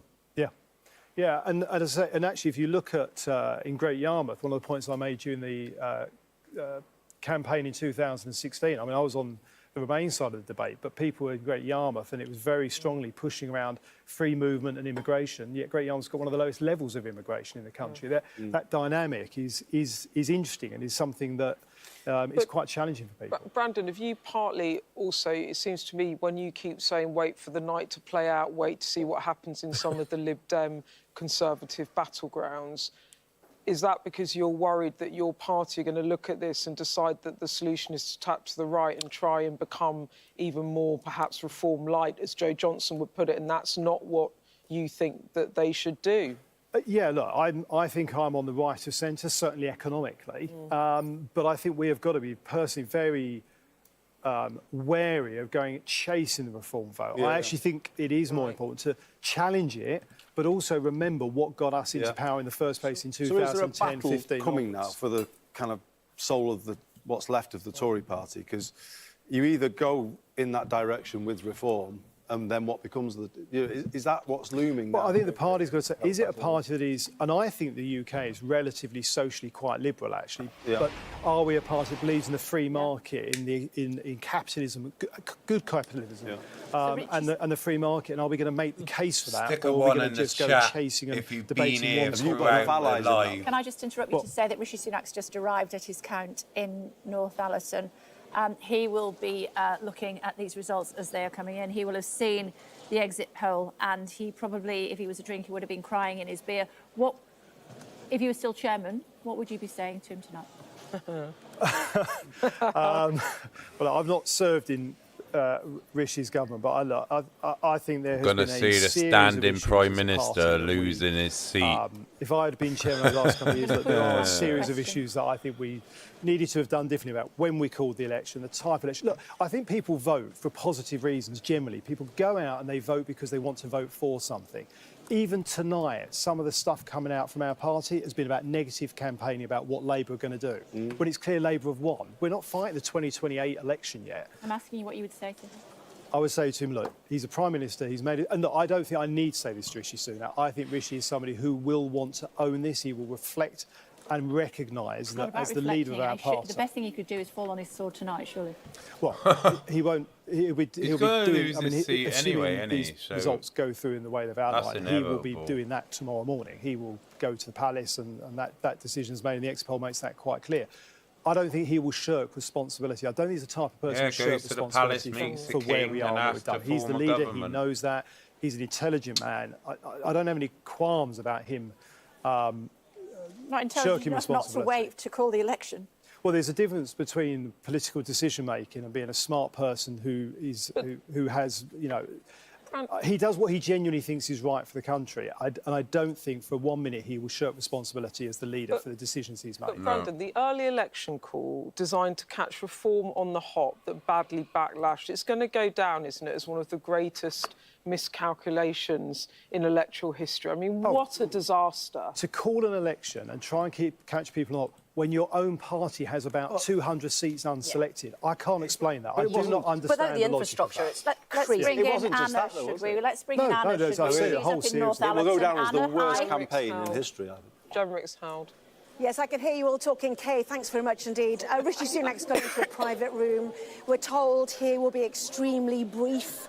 Obviously, he's waiting to hear his own result. Some earlier polling suggested he could be in trouble here. What we're hearing on the ground that he is not. But here we are. We're looking at a history-making Prime Minister, proudly the first British Asian, the first Hindu Prime Minister that the UK has ever seen. And now looks like he's history-making for all the wrong reasons. We know the Conservatives were trying to edge towards 165 seats. That John Major delivered in that crashing defeat in 1997. How close will they get on the night? It's a very difficult night. We've seen the heads rolling. You've listed them throughout the evening. Gillian Keegan, the most recent, Grant Shapps, big supporters, obviously, of Rishi Sunak. It's a man facing a very difficult situation. You're speculating, will he fall on his sword tonight? We know he likes tradition, Rishi in the rain. You know, things can only get wetter. That's why he went outside Downing Street to call this election back in May. But a very tough night here for the Prime Minister, Rishi Sunak. Holed up in a private room right now. We were expecting that anyway for security reasons. But let me bring in Darren McCaffrey here. And the great debate that we've been hearing from people like Charles Walker, Brandon Lewis there, the strategic error of calling plain this and election simple. Let's get it right. 6 months Let's say the earlier than it facts. had This to. is uncensored. Is this defeat his fault? The guy's a pussy. Well, this is going to be the big argument. There's going to be two big arguments, if you like, Anna. One, looking back at whether it was the right time to call this election. You know, no one's ever called an election so far behind in the polls. If he had waited another 6 months, could things have changed? Could the economic recovery have been stronger? And additionally, the campaign itself. And, you know, I followed Rishi Sunak around for the last 6 weeks. I've been to almost every single visit he's been on. I've spoken to an awful lot of activists. And Darren, stay there. We're just getting the declaration for Penny Mordaunt down in Portsmouth. Penny Mordaunt, waiting for Penny Mordaunt to hear her declaration. It is a close one. This we've seen plenty. I think 4 cabinet secretaries losing their positions so far. Penny Mordaunt, who wielded that sword so splendidly during the coronation. Exactly. There's a theme developing here. There she is on the stage. You're running out of people who could lead the party, Brandon Lewis. Well, I mean, there'll be plenty of MPs who will be looking at their opportunities and whether they think they're the right person, and that's a discussion the party's going to have in the weeks ahead. I think we're going to need to have a leader in place relatively quickly to establish things, but we've got to get that balance right about having a proper debate and a proper discussion and having some space to do that over the next few weeks. But that's the kind of discussion that people will start having privately, if not in the next. Well, some of them will have already been having it while I've been sitting here on this stage. Yeah, absolutely right. Going already. And look, you know, over a period of time, I think one of the things we're seeing in these results tonight is a reflection. If you look at, as I come back to what I said before, what we're losing to Liberal Democrats, we're losing to Reform. That means it's not one ideology or another. It's a vote against us, and not least of all because we have spent far too much time in the last few years arguing amongst and with ourselves about who's leading us, what we're doing on various issues. And one of the things that's been consistent, and I remember making this point when I was chairman, for our party is our polling has never hit as hard as it is when we're fighting ourselves. And we're falling into that trap too often. Simon Clarke has lost Middlesbrough South and East Cleveland by 214 votes. And he got the Reform candidate to stand down in that seat. He'll be absolutely devastated. Yeah, he will. And he's a very, very good man who's, you know, and I'm a big fan of Simon, not least because he was very pro getting house building going in a positive way, which is something we should be doing for young people. So he'll be a real loss to Parliament, I think. And Rishi Sunak arriving at his count, as we said, as we bring you news that the Armed Forces Minister, Leo Doherty, has lost his seat. And Therese Coffey has lost. Therese Coffey has lost to the Greens, former Deputy Prime Minister. There was a poll earlier in the week that did show that seat was very tight, but that it was going to let potentially Labour in. So Are you Greens, surprised by that's that? not a seat Green. I was with Greens on Sunday on TV. They were not expecting to win that seat. North is declaring. That much Greens could end up with Here we go, guys. Right. Bear with me. Did they cut the sound off on that? Democrat, I think they did. 3,031. Amanda Louise Martin, Labour Party, 14,495. Come on for Labour, innit? Penelope Mary Mordaunt, commonly known as Penny Mordaunt, the Conservative Party candidate, 13,715. She just got lubed. As well, lost to the Labour Party, waiting for the Reform results. She just got dry. To come in, but they're falling She just thick and got fast dried. now, Brandon Lewis. Do you want to go and lie in a Went darkened in room? dry on her. This party. I felt like that for a fair few hours now, but look, I mean, and again, very close. It'll be interesting to see what the Reform vote result is there. But we've lost a very, very good parliamentary performer in Penny as well. Brandon, do you think if he hadn't left DD early, that a military seat like that, she would have got that extra? 800 votes. Well, she blamed it, Look didn't at she? that. I mean, well, that is a catastrophic thing to do in a military seat, isn't it? Again, rather like calling the election when he did, like going out in the rain, I cannot explain why you go to D-Day early, leave it early, Hello, Blunt. and then to come back for Johnny the best way in the world, Mercer's an interview. Can I mean, just say, sorry, coming quick and thick and fast, Johnny Mercer's lost his seat. But again, a military seat, Plymouth, Portsmouth, big old naval seats with huge veteran communities in there. And what do? You upset the entire military community. I mean, to be fair, Labour were very, Piss them very all smart. off. Labour also, had a military person up against Johnny, so balance that the military. You can call issue up, but election timing wrong, but the leaving D-Day thing was just like any politician knows. I mean, what would enter someone's head to do and that? particularly at a time where the country is effectively on a war footing, if you like, with the situation in Ukraine, with what's going on in the Middle East. Our armed forces are every day putting And even the themselves at risk. explanation annoyed me. Oh, well, I was with the British veterans, but the international... The whole point was you should be there for... Also, the entire fortnight, the first fortnight of the Tory campaign was based on security and defence and the idea that Kier Starmer was going to be a danger, etc., etc., was part of that negative campaign. This will go up there. It'll be worse than the donkey jacket that Michael Foot wore in the cenotaph. It'll be worse than that bigoted woman. This will go into political folklore as the biggest gaffe of any election Standing campaign in the ever. rain was the high I want point. to make the most of Brandon while he's still with us to tell you that as former Northern Ireland Secretary, Sinn Féin set to win the most Northern Ireland seats. I know we've been Westminster. talking about Starmer and Savile, but Yeah, well, I mean, we've seen Sinn Féin's we vote played grow Jim in of Northern Fix Ireland It from in Stormont it elections as well. And when he I was think giving in his Northern Ireland, acceptance DUP speech. made a big error by stepping away from Stormont in the first place, taking so long to go back. Because the people in Northern Ireland were smart enough to know that the situation at Stormont had no reflection or involvement with what was going on with the Brexit debate and the agreement with the withdrawal agreement. It was a separate issue. And I think people in Northern Ireland will not forgive the DUP for leaving Northern Ireland without government, for their mind, for no good reason, really. And I think that's the party that you did business with. Well, yeah, I mean, look, my job, I did business with all the parties in Northern Ireland. It's Theresa May. Oh, yeah, but as I say, at that point, Northern Ireland Stormont wasn't sitting because of Sinn Féin, but it came back. When it came back and when the DUP left, they left over an issue that was not a Stormont issue, and the people of Northern Ireland felt strongly about that. It was very clear at the time. You could see it on the streets. People were open about that.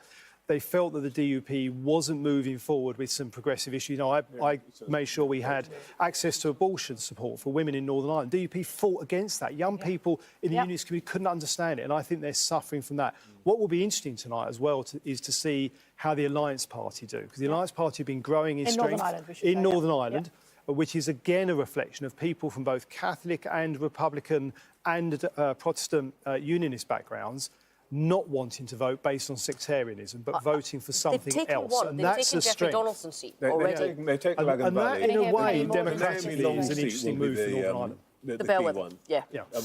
But Brendan, you guys are coming in advancing a whole series of tactical reasons. Let's hear from Penny Mordaunt. You need to make your questions short. To those disappointed at the result tonight, let me cheer you up.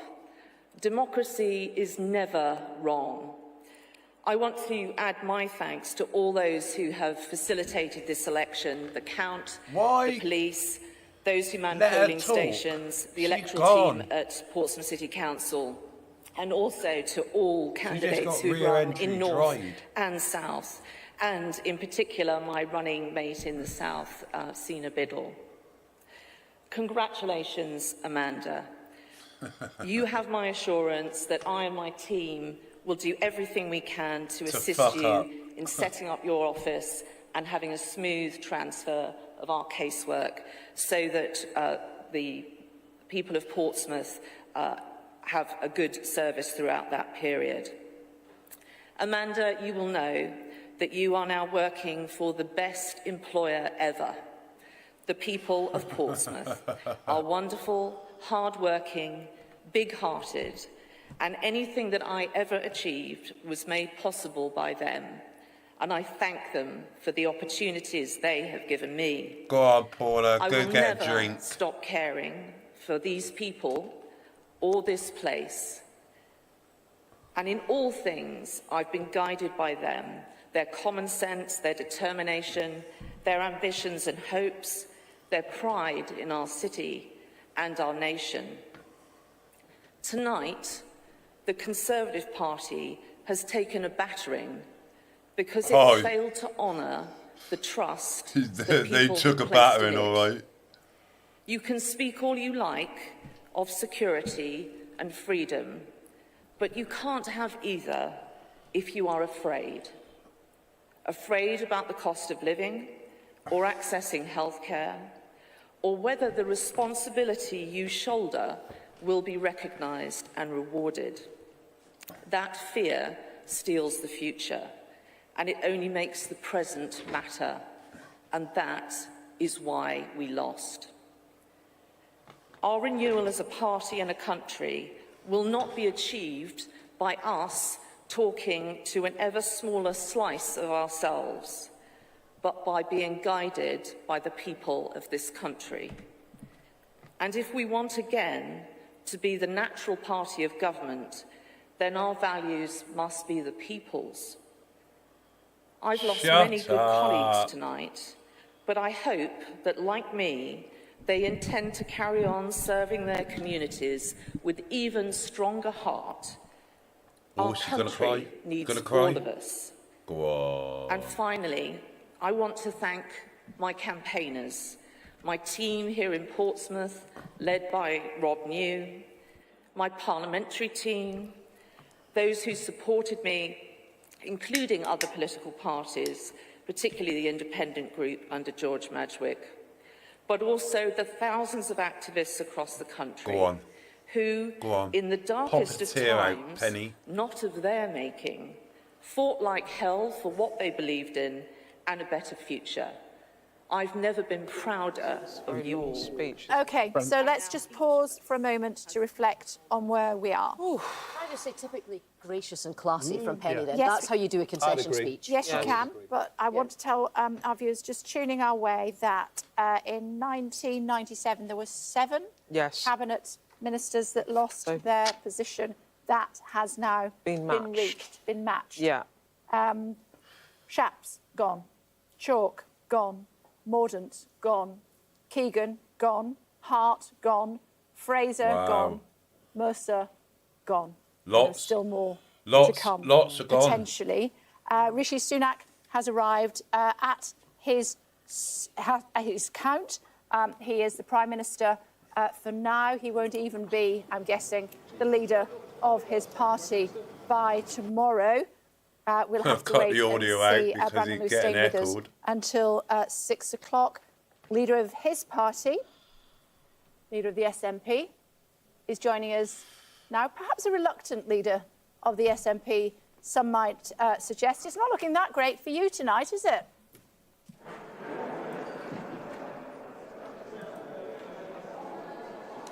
Not at all. It's been a very tough night for us, Kay, and a lot of my colleagues, I'm afraid, are going to lose their seats, and I'm very sorry about that. We've had a really difficult and damaging result, and we will have to think long and hard about the implications of the results in Scotland tonight. I refer to my honourable friend here who's been monitoring what's been happening up in Scotland very closely indeed, country very close to her heart. Thoughts? So, John, you've been in the game even longer than I have. Quite often in Scotland, there's a kind of almost bonus for being in the top 2. I think some of the results that I've been seeing coming in Stirling and Strathallan, in Aberdeen, in Ayrshire North and Arran, in East Renfrewshire, we're seeing Labour vaulting over both of our parties and coming from sort of in the low single thousands into 20,000 plus in some cases. It looks like the exit poll for Scotland may be underestimating the success of Labour in Scotland and overestimating perhaps both of our parties' tallies. Would you think that's fair?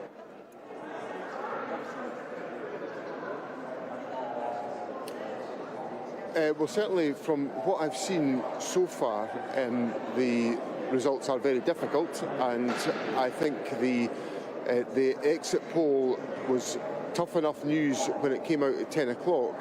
I suspect we may not reach that exit poll level, but there's a lot of ground still to be covered tonight. But regardless of where we end up, this is a very difficult night for the Scottish National Party, and we need to look at this carefully, talk, listen carefully to what the public are saying to us, engage with the public, and begin the rebuilding of trust with the public in Scotland, which is the absolute foundation of any political success that's got to be delivered. And I'm committed to making sure that's exactly what we do. We'll listen to the public, we'll learn from this election campaign, and then we point forward with what we can do to deliver for the people of Scotland, because by delivering for the people of Scotland is how you bring forward success. You inherited a position from your predecessors that winning a majority of seats in this election would be a mandate for another independence referendum. That's clearly not going to happen. I know we've still got a lot of seats to come in, but it's not going to happen. Do you regret keeping that as your party's position when you came in as leader?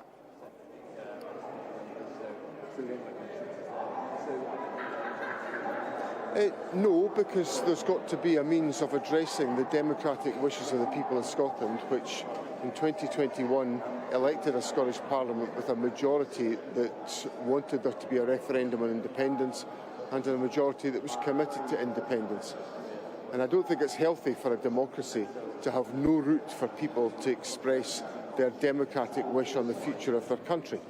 And that proposition lay at the heart of our election campaign to make sure that that mandate could be taken forward and turned into reality. And I think we've still got a situation today where about half the public in Scotland support Scottish independence, but we haven't managed to ensure that people attach the priority to that to vote for the Scottish National Party in sufficient numbers tonight. And that's one of the things we've got to take away from this election. We've got to think about, we've got to consider, and we've got to engage with the public on how best we take that forward. OK. We're going to have to leave it there. Thank you very much indeed for staying behind for us when they're clearing up all around you. We do appreciate it, John Swinney. Thank you. Just to clarify, Brandon Lewis, when we were saying that Therese Coffey had lost to the Greens, she's actually lost to Labour. But she did that still makes lose. more sense, as I was saying, yes. Exactly that. I was going to say John Swinney was putting a brave face on it, but I don't think he was. He looked devastated, didn't he, in that interview just now? I mean, he only became leader for the second time, a few weeks before, pretty reluctantly. And he said just a year before that it was time for him to take a step back when Nicola Sturgeon had gone and he was the deputy leader. He was going to take a step back and he wouldn't be back in the front line at all. When Humza Yousaf fell, he was the kind of natural steady the ship. And in terms of how his campaign had gone, actually, he probably did steady the ship. I think it could have been an even worse night where Humza Yousaf still in charge. And only but they're 95 they've taken a battering. Let's get it to police 100, investigation that's hanging over them has damaged their credibility. Their record in government is not good, and they had no money to fight a campaign. Are they paying a price for doing too much on independence and not enough on delivering on public service? Well, how it's always worked in the past is that the caravan, so the number of people that support independence has been bigger than the number of people that support the SNP as a party. And by making independence the biggest issue, which they've always tried to do, they've managed to gather up. They have a bigger tent, and it's worked as a vehicle for them. And the pro-UK vote is split three ways between Labour, Lib Dems and the Conservatives. What has happened, he was talking about there, was the proportion of people supporting independence and the union hasn't changed that much. I would say that an 11-point win in a binary referendum, we have since found out is actually quite a big result, thanks very much. But what has happened is that the importance isn't there. So the reason that it drives people out to vote, it's gone down the list of priorities from being in the top three to now being below cost of living, below NHS, below public services, below local councils. And that's made a huge difference. That prism of independence being the only thing that decided your vote, that's gone. But for a while, for 2015, 2017, 2019, that was a really big part of what decided people's votes. And I just think there's an interesting dynamic that you can see in Northern Ireland as well. I think the reason Sinn Féin have been doing well is they do not base their campaigns on their constitutional argument in Northern Ireland. Their campaigns are on local issues, providing housing, the issues people want to care about. It's been really interesting over the last couple of years to watch how Sinn Féin have dropped back. They still want, obviously, a united Ireland, but it's not the forefront of their campaign. It's almost conspicuous by its absence in their literature and their arguments on the ground. And what's also interesting is how they're trying to make themselves a progressive party of the left. So they've talked much more about LGBT rights and in a huge counterpoint to the DUP. So they've learned from the SNP failure. Absolutely. Brandon, can I just go back? We've got some data out with half the votes counted. The Conservative vote share seems to be down almost 20 points at just 22.3%, a record Paula low, has been on the and booth. lost She said she was getting 124 herself a whiskey and seven soda. cabinet ministers already gone and counting. How does this reflect on Rishi Sunak? I mean, are you furious with him? I would expect he'll be furious with himself as well. He should be. He is the leader. And ultimately, the decisions over the last couple of years, if you're the leader, if you're the Prime Minister, you have to own that. And look, I think he will. I think he's the type of person who will respect that. But yeah, absolutely. If you're the Prime Minister, you're the leader of the party, you set the tone, you set the policies, you make the decision on when to go. Yes, you do. Yeah. Is he like the worst politician you've ever worked with? Well, there's some competition for that. All right, but what I mean is, as a leader... Look, to be fair, we've all got culpability. Over the last 14 years, I spent 10 years of that in government, 5.5 in cabinet. I'm sure some of the decisions I made will be decisions people will have played into all of this. We've all got some responsibility for this, but ultimately, if you're the leader of the party who calls an election, as Theresa May did in 2017, you have to own that. She did. I'll come back to you in just a second. Here comes Ed. Kind of like unscientific assessment for tonight, this morning, which is this, it's just weird. A lot of these numbers are just unusual. We were kind of discussing this backstage, and this is just kind of one of the oddest elections in terms of the results. I mean, if you just look at the bottom of your screen, you'll see part of the answer, part of the explanation for that. Look at that change in the share for Labour, up by 1%. There it is now, up by 1%. And yet they are on course for an enormous, whomping majority. Look at the Lib Dems basically not changing at all in terms of the share of the vote, and yet they are about to kind of triple, quadruple, potentially, the number of MPs, the SNP collapsing as well. And part of the explanation for this, perhaps, is the fact that, you know, this existing system as we know it is starting to fracture. But one thing I did want to talk about is Stoke-on-Trent North. If we can look at Stoke-on-Trent North, there we are. OK, so Jonathan Gullis just defeated in Stoke-on-Trent. What's interesting about this? Look, Labour Party in there. OK, so this was a really strong Brexit voting area, and yet the Tories are losing in it. OK, and this brings me on to this trend that we're going to show you. What we're going to do is we're going to take all of these hexes. So this is all of the constituencies in the UK. Really, is it? There's Stoke-on-Trent North. Like a load of and we're arranging them by the me. Brexit vote, OK? So those who voted, constituencies where the Remain vote was the most, are over here. And no surprise, you can see the Green Party there. You can see a lot of Labour, a lot of Lib Dems there. These are Remain areas. And then as you move here, this is areas which voted for Leave. And you can see we're seeing more blue here. But what's perhaps most striking is a lot of this was blue at the last election, and it's turning back red. So there you have a lot of the red wall story, and there is Stoke-on-Trent North. It is this Brexit reversion, you know, areas that were strongly in favour of Brexit, which previously went across to the Conservative Party, are now going back towards the Labour Party, although beneath the surface, you look at what's going on there, and you see that the Reform Party is eating into it. So look at this, Great Yarmouth. One of these is Great Yarmouth, OK? We'll bring it up here, and then you can see that really strong Leave vote in Great Yarmouth.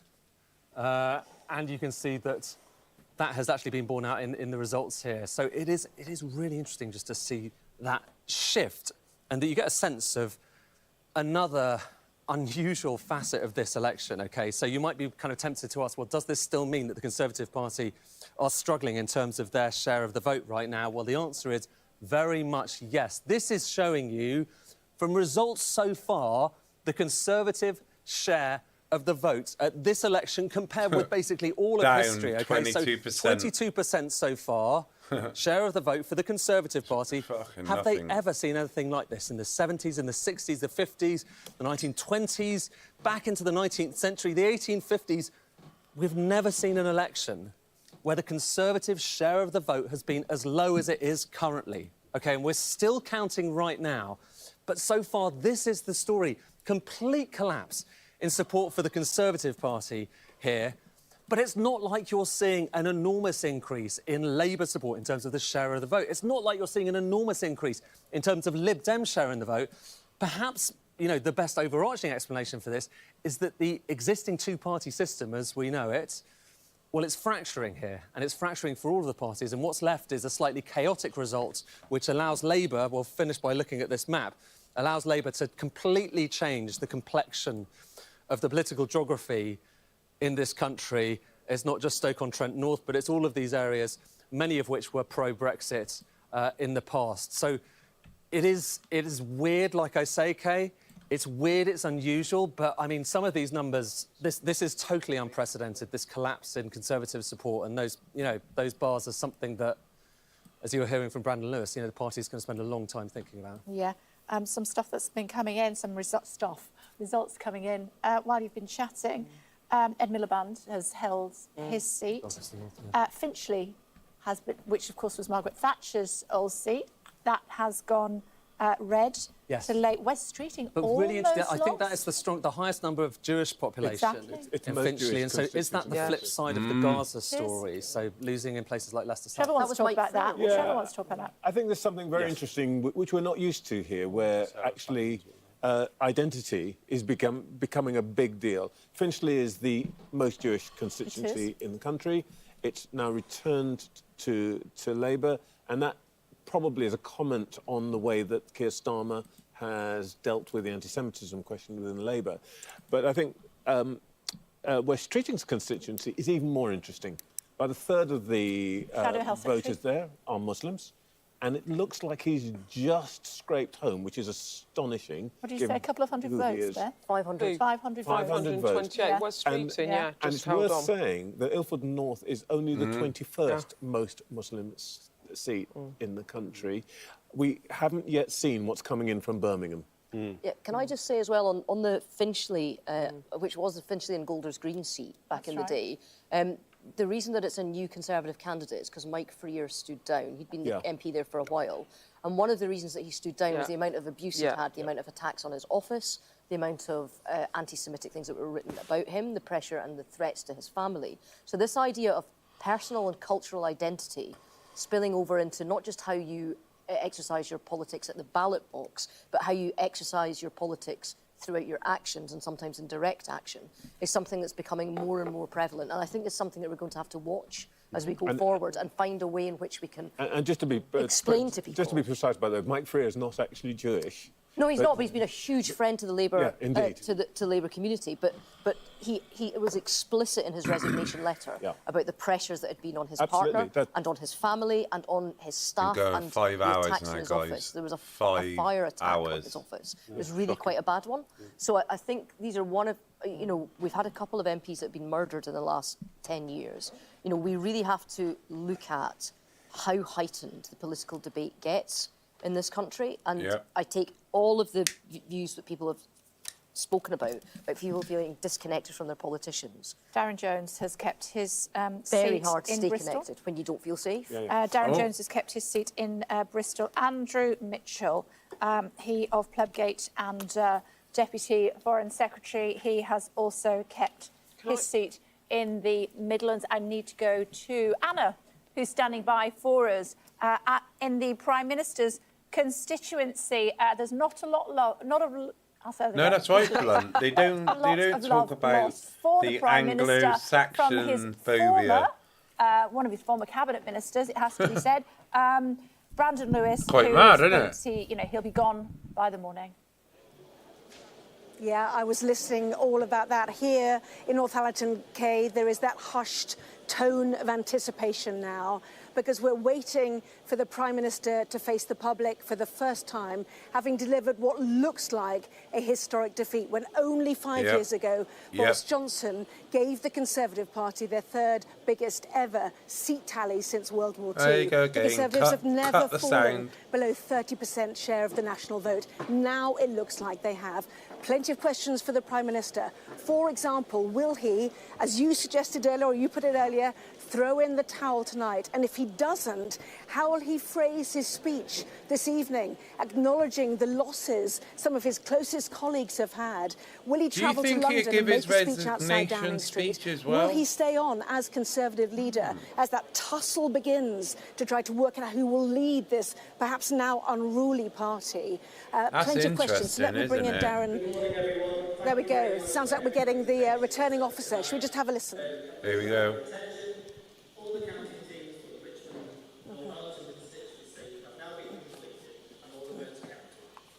control table have undertaken their check, and we are now in a position to share the provisional results, which, as a part of the process, can only be done with candidates and their election agents.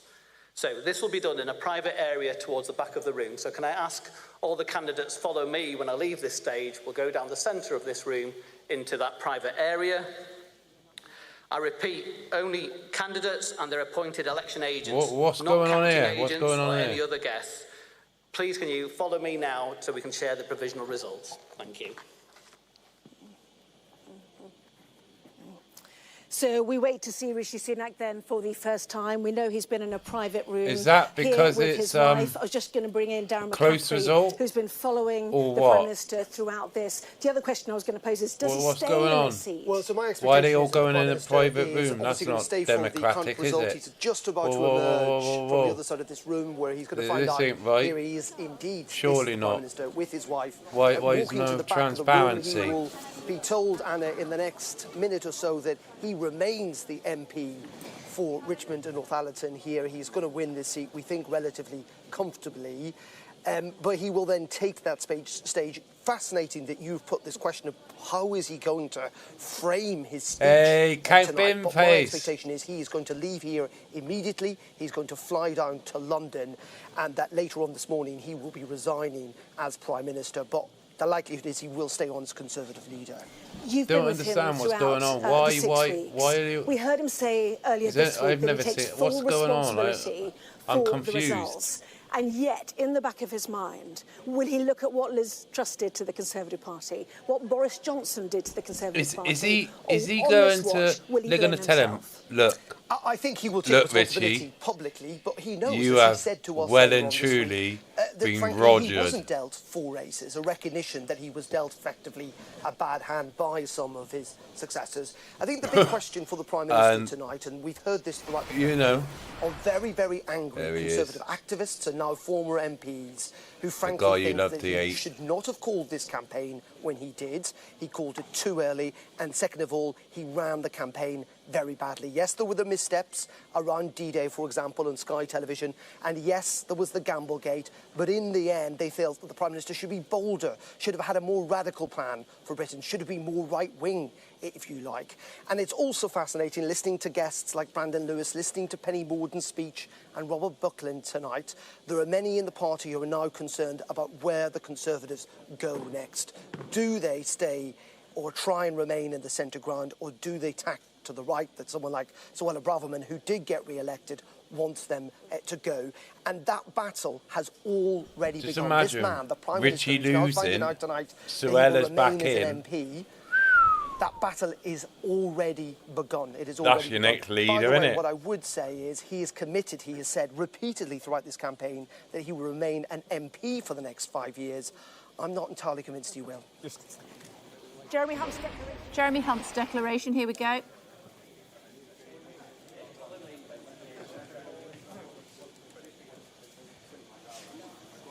While we wait for that, let me tell you that, let me just say, while we're waiting for the result, I can tell you that Michelle It's Johnson, their audio that's a bit low. It's Science not mine. Minister, former Health Secretary, Culture Secretary, she has also lost. So that's a record. They're breaking all the records tonight, tell us what the record is. Well, it was 7 in 97, so that's 8 and counting, and we're only just over Ministers halfway that have through. lost their seats. Cabinet ministers who have lost their seats. It also looks like a record low in seats, and at the moment it could be a record low vote share as well. I mean, it is.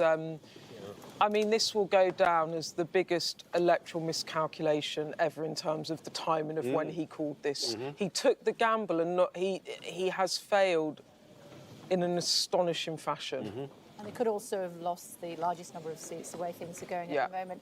There's only been 12 cabinet ministers who have lost their seats since 1974, 10 in one election here. And we're about to hear from the Prime Minister's seat and also from the Chancellor. Jeremy Hunt's declaration. Being the acting returning officer, do hereby give notice that the number of votes recorded for each candidate for the Godalming and Ash constituency is as follows. Drage, Graham Richard, Reform UK, 4,815. Good morning, Follows everybody. Paul Can I David, get your attention? Liberal Democrats, I, Barry Cotton, being Deputy Acting Returning Officer for 22,402. the election of the members of yesterday, Thursday, the 4th of July, Hunt, 2020. Jeremy Richard Strensham, commonly known as Jeremy Hunt, the Conservative Party, 23,293.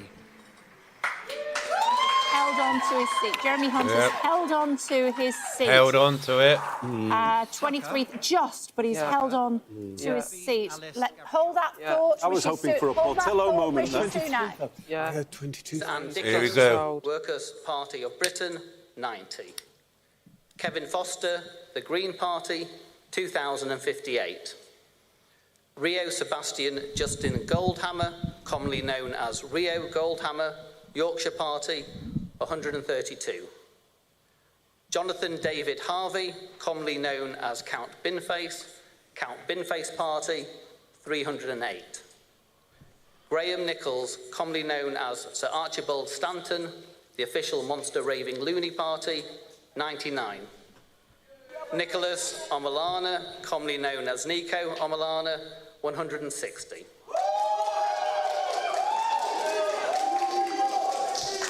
Brian Neil Richmond, Independent, 222. Rishi Sunak, Conservative Party, 23,059. Lee Martin Taylor, Reform UK, 7,142. Thomas James Wilson, commonly known as Tom Wilson, Labour Party, 10,874. I hereby declare that Rishi Sunak is duly elected. Congratulations, and he may address the stand. Oh, he held it. He kept it. He kept The it. Prime Minister and the Chancellor both keeping their seats. Why did they go in the room private, by though? thanking the returning Bit officer weird. and all the team who've been working here at the count and at the polling stations today. You make our democracy possible. I'd also like to thank the police who have ensured that we can conduct this ballot here in North Yorkshire, but also across the country in safety. On this difficult night, I'd like to express my gratitude to the people of the Richmond and Northallerton constituency for your continued support. Well, I'm Since I moved surprised here a on that decade one. ago, you have made me and my family feel so at home, and I look forward to continuing to serve as your Member of Parliament. It is an enormous privilege. I'm grateful to my agent and constituency team, and I congratulate my opponents here on the energetic and very good-natured campaigns that they have run. But in the grand scheme The of Labour things, Party it's has not, won this general election, you know, and Tories I've called Sir have Kier still Starmer got to destroyed. congratulate him on his victory. Today, power will change hands in a peaceful and orderly manner, with goodwill on all sides. That is something that should give us all confidence in our country's stability and future. The British people have delivered a sobering verdict tonight. There is much to learn and reflect on, and I take responsibility for the loss. To the many good, hard-working Conservative candidates who lost tonight, despite their tireless efforts, their local records of delivery, and their dedication to their communities, I am sorry. I will now head down to London, where I will say more about tonight's result before I leave the job of Prime Minister, to which I have given my all. I will then return here to my family's Someone go home, on radar and I tracker. look forward to spending See more if time any with you all helicopters are in going the to weeks, take off months, from and years ahead. Yorkshire, Thank you. heading down to London. Be interesting to see how he's getting down there, come innit? back up to Richmond while he's been chatting. Tobias Elwood has lost his seat as well. But I mean, there was nothing else he could do there. No, there wasn't. I mean, it's 304 to 64. Look at the ticker at the bottom of your screen. One of the It has better been- speeches he's It's made, a drubbing. to be fair. Well, I think, I mean, he looks shaken, I have to say. He does. He looks as if he's been shaken to his core, actually, by You the all know scale of where the he losses is, tonight, innit? because Have they a had- look. Don't know why, Airfields, because the private. writing was on the wall. Just Well, I check think you radar always want tracker. to believe it's never going to quite happen and that there might be something wrong with the polls, but every single poll has been there. But, you know, he took responsibility, and I'm glad he took responsibility because Are there you were a number surprised of that he decisions. stepped down then? Which is basically what he said. I mean, he didn't say, I am resigning, but I mean, if there's going to be a new Labour government, you don't get to be the Prime Minister if you're a Conservative. I mean, I think that... that private moment, I don't understand that. That was weird in my eyes. We'll see the way in which the party decides that they want to choreograph what happens next. But he had nothing else that he could do tonight, but at least he did it well. He did it. What I was told a couple of days ago by someone in his Hello, camp Dan. was Good that morning he to you, wouldn't sir. just We have been walk streaming away. for He was gonna 5.5 resign and hours. leave the party, probably with posts to fill, etc.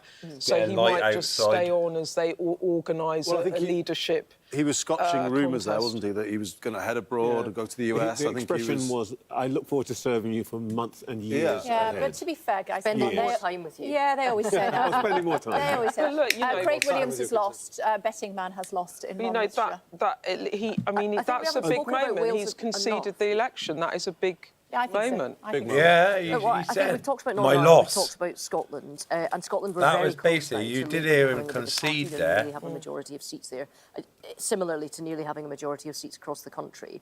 We haven't talked about Wales. With Craig going, that's every seat that's been declared that was Tory held has gone. We don't know whether this is going to be a 97-style That's a wipeout in shame. Wales. And if you remember in 1997, and I remember it well, it's the first election I was able to vote in. And as a Conservative in Scotland, it was a hugely chastening night because we lost every single MP in Scotland and every single MP in Wales. Can I just say Monmouthshire hasn't yet declared, which is the former Welsh, the Welsh We've Secretary, got to see, we're all laughing, like, we all wanted Tories out. that we held. It's I think clearly we've that lost they're 9 of them gone. already. So all the ones that Now have declared what? so far, we have lost. We're- There is a we're- chance. we're fucked, There's aren't we? every Either way. seat left in Wales. And that is big because it comes back to that point that Beth made earlier about because we have 'Cause we got devolution, Labour because now. we've got different settlements in different parts of the United Kingdom. To be a truly national party, you want to be represented in all parts of the country. I know Northern Ireland is different, but if you don't have any MPs in Wales or you have no MPs in Scotland, it makes it very difficult, and it's going to make it very difficult for us to build back after tonight, and we're going to Greater have to start Manchester looking is at a that. Tory-free zone, I hate to tell you, but Sir Graham Brady's seat has gone to Labour. See, you got so, England there, look, there's England, large parts of the country now where you did have lots Scotland. of MPs and they've all Exactly, gone. and if when you lose that infrastructure, it makes it so much harder I want to build tap back. into your knowledge again because Anna Sauer from Glasgow is joining us now. Hi, where are you? There you are. Hey, yeah, there good to you speak go. to you. Hi, good to talk to you. Thanks for joining us on the programme. Good night for Labour.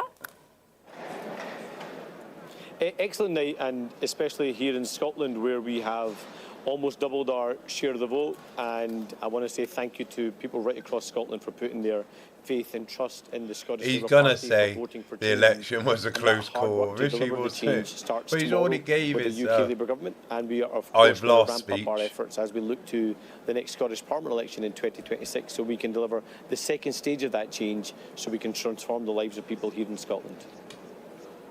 Anas, it's often said it's better to be lucky than good. How many opportunities were you given to be fighting against two governments that had been in position for so long as they had? Bottomly.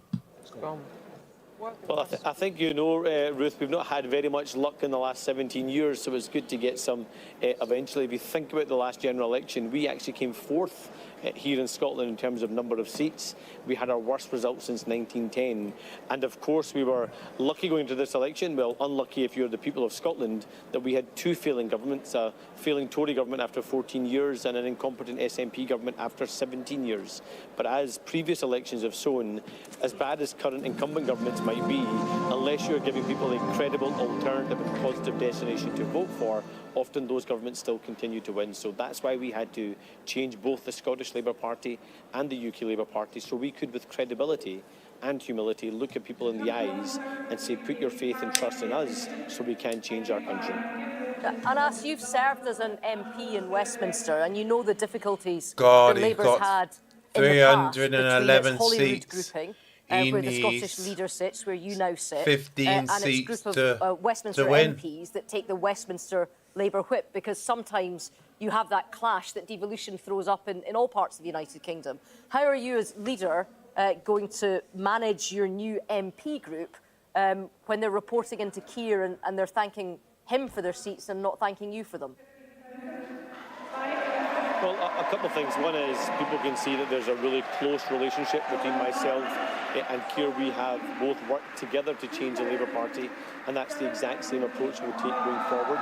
We won't just have disagreements for the sake of disagreements. We will have, of course, at times robust conversations, but always in the right spirit and always with the right intention to deliver for the people of Scotland. And in terms of our MPs and our MSPs... Paul has said I voted for the independent Green Socialist. I wanted her to keep her deposit. She's not rich.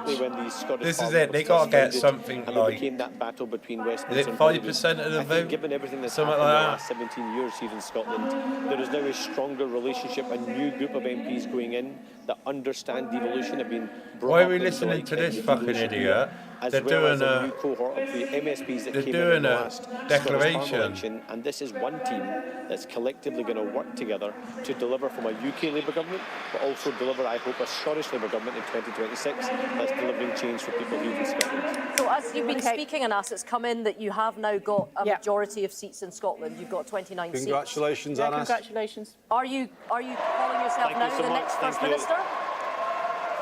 Are you going to be the next First Minister of No, Scotland? still lots of work to do, still feet firmly on the ground, still lots of work to do, and the same humility, hard work and energy we've shown in the last 3 years doesn't stop now that we've won one stage of that change. If anything, we ramp it up, because I want to earn people's trust and earn their support so we can win that election in 2026. Well, I've seen it, Anas. You've been brilliant as Scottish Labour leader. It's Andy here. And you've got the balance exactly right. I remember when the SNP used to say Labour, it was the branch office in Scotland, but you've struck the right balance, constructive with the party and with Kier, but also standing your ground where you felt it's right to do so for Scotland. So you've shown great skill, absolutely brilliant judgment. And I just want to say, from here anyway, and I'm sure a lot of people feel the same, huge congratulations to you on the results you've achieved tonight. Thank you, Andy. I really appreciate you saying that, and thank you for the very kind comments. You're embarrassing me now on live television. But look, what I wanted to say is, look, and if you look at what you're doing in Greater Manchester, Andy, and what we're trying to do here in Scotland. No, I'm still going, Ash. Still going. There are, of course, always going to be Scottish solutions to Scottish problems, just like there are Greater Manchester solutions to Greater Manchester's problems. But we'll always be done in the right spirit, doing the best case of what devolution is meant to be about, which is all about two governments working together when it's in the national interest, rather than what we've seen in the last 14 years, where two governments have deliberately picked fights and ultimately failed the people of Scotland. That changes from tomorrow. We must leave it there. You've just had another 2 seats while we've been waiting. 31 seats now in Scotland. I'm not going to let you talk anymore, because who knows, you might run the whole country by the time that this programme's finished. It's good to talk to you. Thanks very much indeed. Less than 10 seats to go now before Labour another 2 reaches independents that have taken seats off of Labour since we've been speaking to Anas Sarwar. Let's go to Mark Austin. Who is at a Labour watch party on the South Bank. He's taking his tie off, relaxing, and Labour can finally relax for the next 5 years. Well, they can, yes. It's a stunning result for Kier Starmer. We were at his count when the result came through there. 18,000 votes from there. That was never in doubt. Now we were told it was a party at the Tate Modern, but in fact it's now being described as a watch event. And Kier Starmer is about to speak to a large number of the Labour Party faithful that has gathered here. What's he going to say? I think we got an idea of what he's going to say from what he said at Holborn and St Pancras during his count, where he said that, well, he started off by thanking Victoria, his wife, and the family for their support and keeping me grounded, he said. But then he went on to say that he promised the voters, whether they voted for him or not, that he would represent every voter in his constituency. And then I think the passage that really mattered, he said, the people have spoken, they're ready for change. It is time for us to deliver. And I think there is a tone here about Labour having to earn the trust of the people. Kier Starmer has pretty low popularity ratings, really, for an opposition leader Labour, coming into government. And we're expecting him, as I say, to speak any minute now. Back to Kay. Okay, let's just pause. One more seat. to go. Can I celebrate again? Yeah, not yet, not yet. Wait for it. One more seat to go, and then Labour have won this election. And what a roller coaster it has been. It's been breaking records left, right, and centre. Beth is nodding at the side of me. We'll be telling you some of that in more detail, but we're just going to pause for a second. There it is. There they are. On it goes.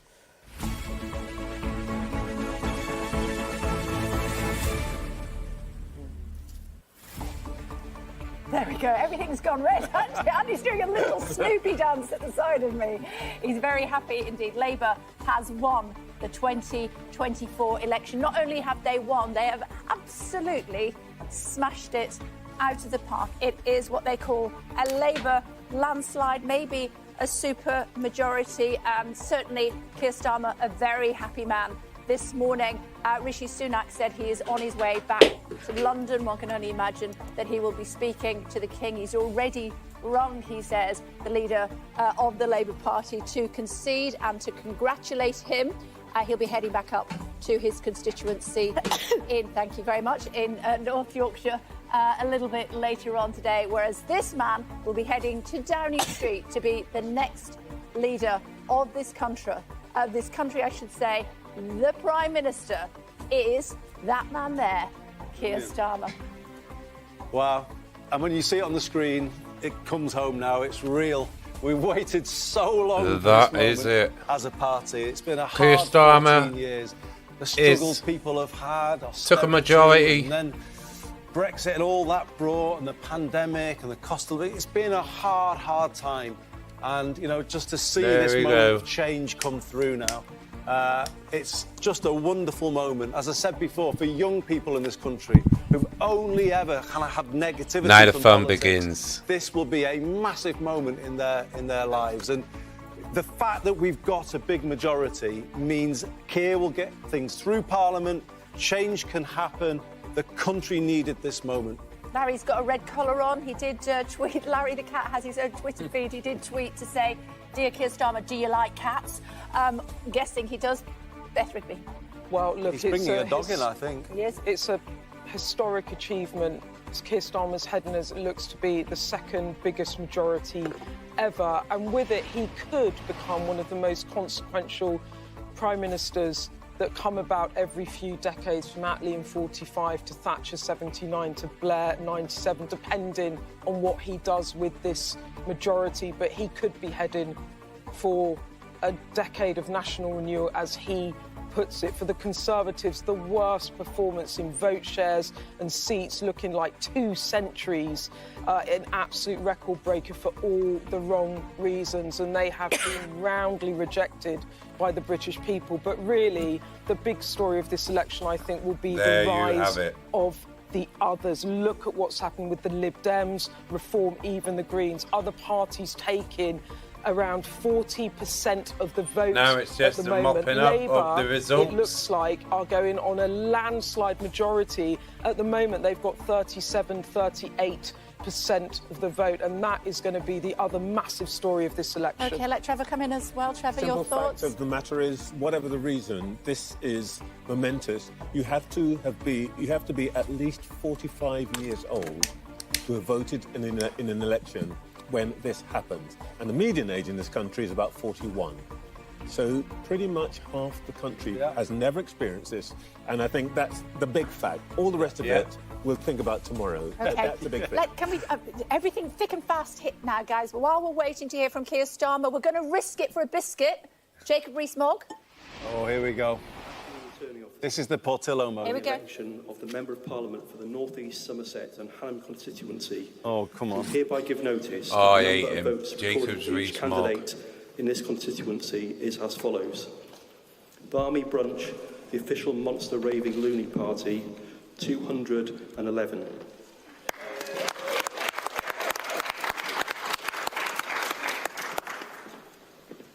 Edmund Stewart Cannon, Green Party, 3,222. Nicholas Hales, Independent, 231.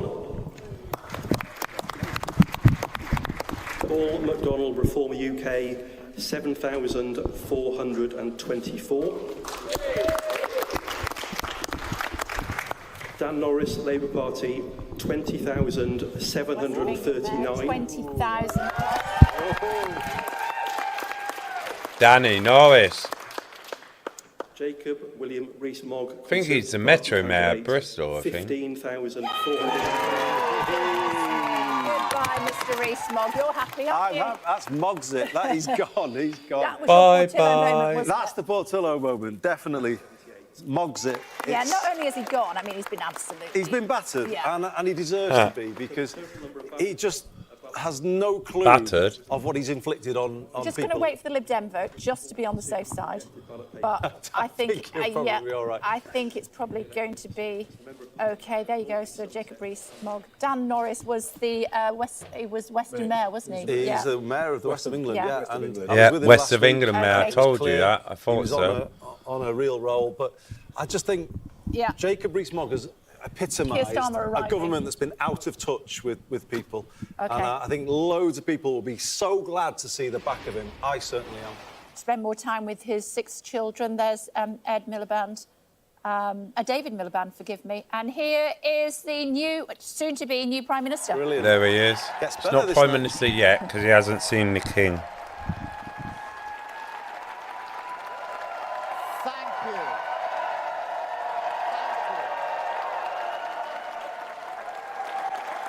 Thank you.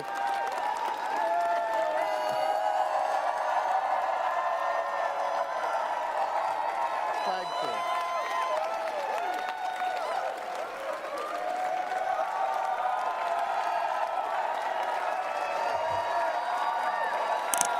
Thank you. Thank you. Thank you so much for that reception. What an amazing reception. We did it. You campaigned for it, you fought for it, you voted for it, and now it has arrived. Change begins now.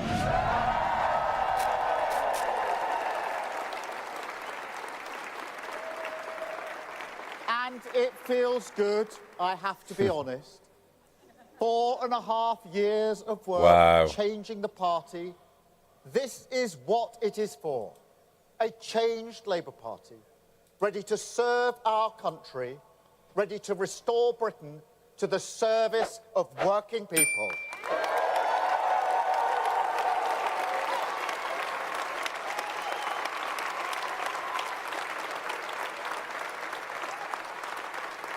And across our country, people will be waking up to the news, relieved that a We weight expected has it, been didn't we? lifted, Completely a burden expected finally it. removed from the shoulders of this great nation.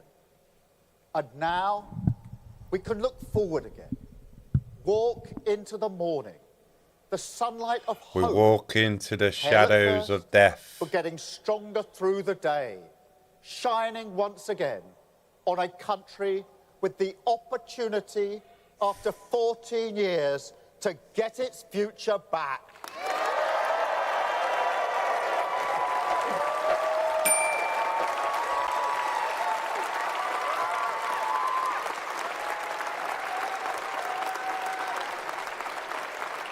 Wow. And I want to thank each and every one of you here for campaigning so hard for change. And not just in this campaign either. Also for these 4.5 years changing our party. The Labour movement is always everything's achieved, past and future, down to the efforts of its people. So thank you truly. You have changed our country. Wow, wow, wow, wow, wow, wow.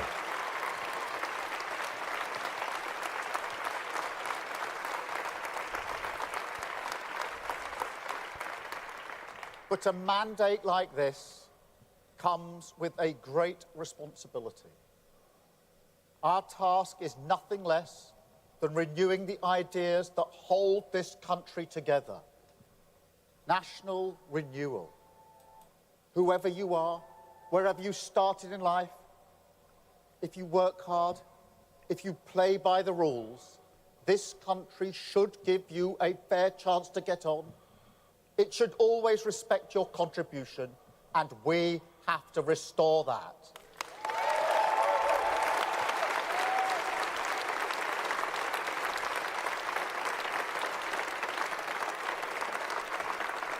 And alongside that, we have to return politics to public service. Show that politics can be a force for good. Make no mistake, that is the great test of politics in this era. The fight for trust is the battle that defines our age. It is why we've campaigned so hard on demonstrating we are fit for public service. Service is the precondition for hope.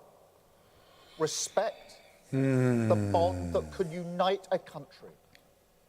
Together, the values of this changed Labour Party are the guiding principle for a new government. Country first, party second. Really? Is it?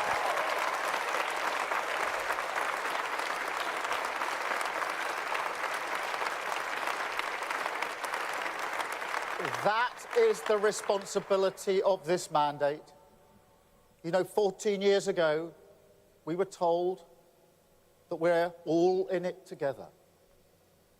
I say to the British people today, imagine what we can do if that were actually true.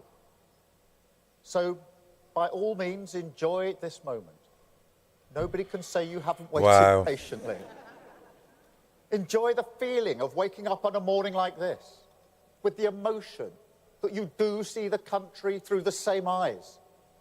Hold on to it, because it is what unity is made from.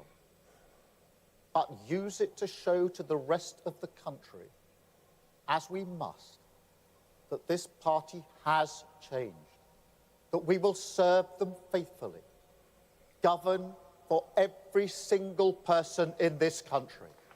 Really?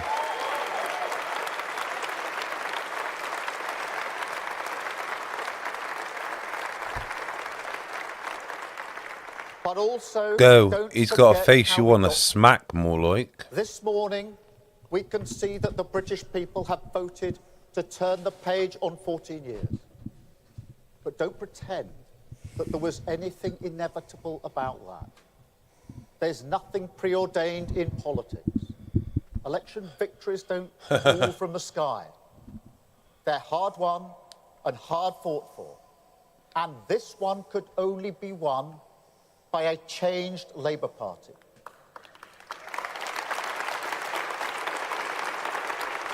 Wow. We have the chance to repair our public services because we changed the party. We have the chance to make work pay because we changed the party. We have the chance to deliver for working people. Because people, we changed the vulnerable party. People, the poorest in our society, because we changed the party.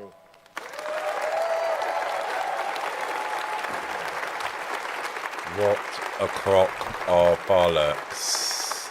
Country first, party second isn't a slogan. It's the guiding principle, everything we have done and must keep on doing. On the economy, on national security, on protecting our borders.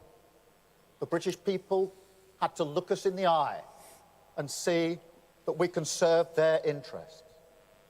And that work doesn't stop now. It never stops. The changes we've made are permanent, irreversible, and we must keep going. We ran as a changed Labour Party, and we will govern as a changed Labour Party.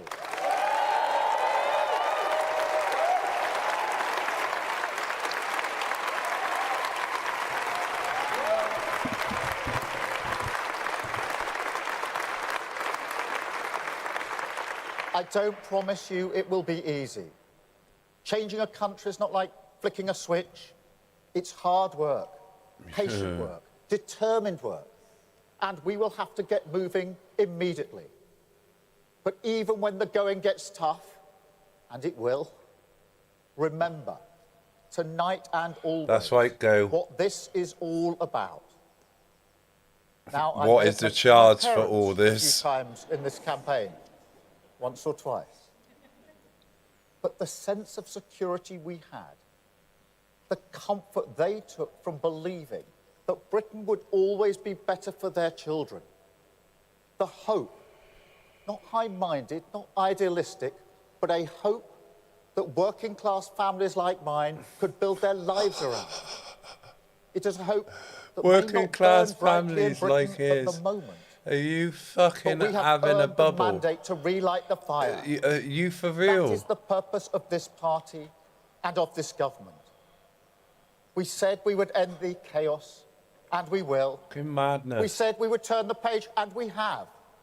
Today we start the next chapter, begin the work of change, the mission of national renewal, and start to rebuild our country. Thank you.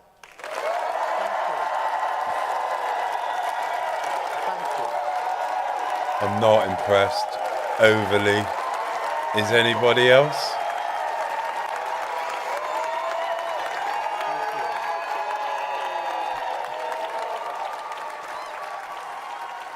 Thank you. Thank you very much. Thank you.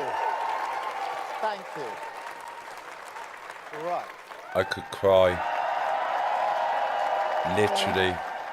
5 a.m. Here on the 5th of July, Friday morning. It's a new dawn for the Labour Party. It's been a night of big wins, historic losses, and more than a few surprises. Beth Rigby. Yeah, Kier Starmer will be making a similar sort of speech in a few hours on the steps of Downing Street there with a big party atmosphere. And Tony Blair said back in '97, a new dawn has broken, has it not? And Starmer I'm glad we got rid of the Tories. Walk into the morning, but into then the at sunlight the end of the day, of hope. That speech look what we had got. 2 or 3 main elements. The first was it's like what robbing he said Peter all to along pay the Paul, campaign isn't trail it? about wanting to govern, to restore government to the service of working people, return politics to public service so it can be a force for good, to fight for people's trust, to put country first, party second. He said this repeatedly throughout the campaign. He also, and he's quite sombre often, had a celebratory moment. He said to everyone, enjoy the moment. He said it feels good, I have to be honest. He said that. And he said he would govern for every single person in the country. He then did another section which I think will be talked about a lot in the coming months, which was the patience. So when he talked about change in the election, I often thought he meant change equals patience, because the whole premise of the Labour manifesto, the campaign they run, the messaging they put out, was that change in the country, as he put it himself, in his words, well, it's is not practically like over now, so it's the mopping up. It's patience work, and they come with the public finances in a way that it is going to take time. It's nearly and time I think to that was the message too. But put this one to bed. The point that this election actually has been a it story was inevitable what the result was going to be. Not just of this amazing Reform are Labour doing victory, well. the second biggest majority they've ever got, it looks like, but the rise of the other, with Reform on the rise, winning some seats and then coming second in dozens of other places, it seems, with the Liberal Democrats on the rise and indeed the Greens. When we were looking at vote share a little while ago, it looked like 40% of the votes are going to other parties. It's just a bit shame, innit?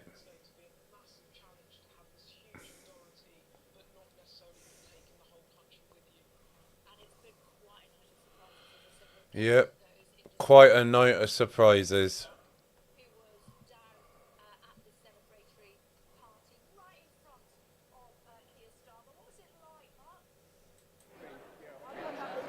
Well, it was quite extraordinary. I mean, the speech that you've just spoken about, Beth was just speaking about, the key, I thought, was that he acknowledged that they had to earn the See you later, Benny Hill, of mate. Thanks for people, joining so he's this clearly evening. aware of that. Early hours of the morning. I was there in '97 at the Royal Festival Hall. But I'm at the gonna beginning of the Blair years, and there was a gonna party, bring this one to an end and get tidied up comparisons have been before made, the but there was a kids very different feeling get here. up. It is a feeling that there is work to do.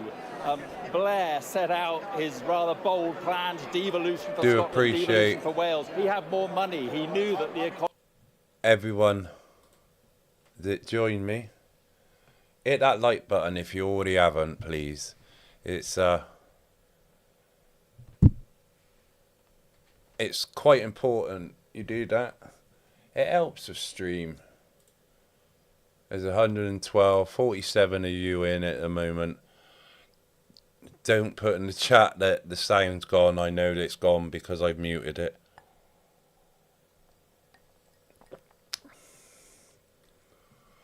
But until the next time, guys, I is absolutely knackered. So I'll leave you with some little bit of mood music, because we're gonna need it where we're heading. Absolutely madness.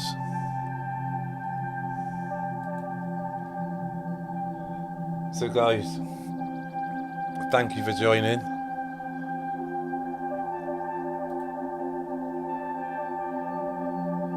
So just float away.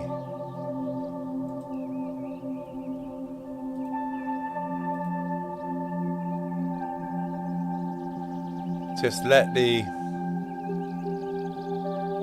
music send you to sleep.